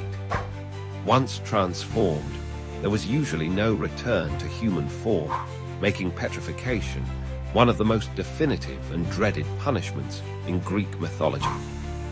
Modern archaeologists have even suggested that some of these myths might have been inspired by actual stone formations or fossils found in ancient Greece. Natural rock formations that resembled human figures might have sparked stories of people turned to stone by divine power. As we reflect on these ancient tales of petrification, we're reminded of their enduring relevance. They warn us about the dangers of excessive pride, the importance of respecting others, and the permanent consequences our actions can have. In a world where we often feel invincible, these myths remind us of our vulnerability and the importance of humility before forces greater than ourselves. Whether wielded by Medusa, the gods, or other mythological figures, the power of petrification remains one of the most compelling and terrifying elements of Greek mythology. It continues to captivate our imagination, reminding us that sometimes the most frightening fate isn't death, but the eternal stillness of stone. Have you ever gazed at the night sky and wondered why the moon waxes and wanes? The ancient Hindu texts reveal a fascinating tale of love, jealousy, and cosmic consequences that gave birth to the celestial constellations we see today. In the vast cosmic dance of creation, Daksha Prajapati, one of the primary creators of the universe, had 27 daughters of unparalleled beauty. These maidens possessed grace that could enchant even the celestial beings. Their father arranged their marriage to Chandra, the moon god, known for his mesmerizing brilliance and divine charm. Chandra, resplendent in his silver glory, took all 27 sisters as his wives. These divine unions were meant to establish harmony in the cosmic order. Each of these wives would later become the 27 nakshatras, or lunar mansions, through which the moon travels in its monthly journey across the night sky. Among his wives, Chandra found himself increasingly drawn to Rohini, whose name means the Red One. Her beauty and grace captivated him so completely that he began spending most of his time with her, neglecting his other wives. Rohini, who would become the star Aldebaran in the modern astronomical terms, basked in Chandra's undivided attention and love. The other wives, feeling abandoned and heartbroken, approached their father Daksha. They wept as they shared their sorrow, speaking of lonely nights while Chandra remained in Rohini's mansion. These daughters, who would become stars like Ashwini, Bharani, Kritika and others, sought justice from their powerful father. Daksha's anger blazed like a cosmic fire upon hearing of this injustice. He summoned Chandra to his celestial court and spoke words that would forever change the moon's nature. For your transgression of Dharma, for showing such partiality among your wives, I curse you to wane gradually day by day, declared Daksha. The curse took immediate effect. Chandra, who once shone with full brilliance, began to lose his light. Day by day, his radiance diminished until he was barely visible in the night sky. This waning affected not just the moon but all life on Earth, as his light was essential for the growth of plants, the flow of tides, and the balance of nature. The other gods, concerned about the cosmic imbalance, approached Daksha for a solution. After much deliberation, Daksha modified his curse. The moon would still wane, but only for half the month. During the other half, he would regain his brightness gradually. This cycle would continue forever, teaching the importance of balance and equal treatment. This is why we see the moon's phases today. From the full moon to the new moon, and back again, this eternal cycle reminds us of the consequences of favoritism and the importance of treating all with equal respect. Each of Chandra's wives became a nakshatra, forming a celestial map through which the moon travels. The 27 nakshatras each possess unique characteristics and divine energies. Rohini represents creativity and fertility. Ashwini brings healing and swift progress. Bharani teaches the power of transformation. Each constellation carries forward these divine qualities, influencing life on Earth as the moon passes through their domains. In Hindu astrology, these nakshatras play a crucial role in determining auspicious times, understanding personal characteristics, and mapping life's journey. They're not just distant stars, but living energies that connect the cosmic dance with our earthly existence. This ancient tale carries timeless wisdom about the consequences of our actions and the importance of maintaining harmony in relationships. Just as the moon must travel through all 27 constellations, we too must learn to balance our attention and affection in our relationships. The next time you observe the moon's changing phases, remember this divine drama that unfolds eternally in the night sky. Each phase tells a story of love, justice, and cosmic balance. The waning moon reminds us of the price of partiality, while the waxing moon speaks of hope and restoration. In this grand celestial design, we find a profound truth. Everything in creation is interconnected.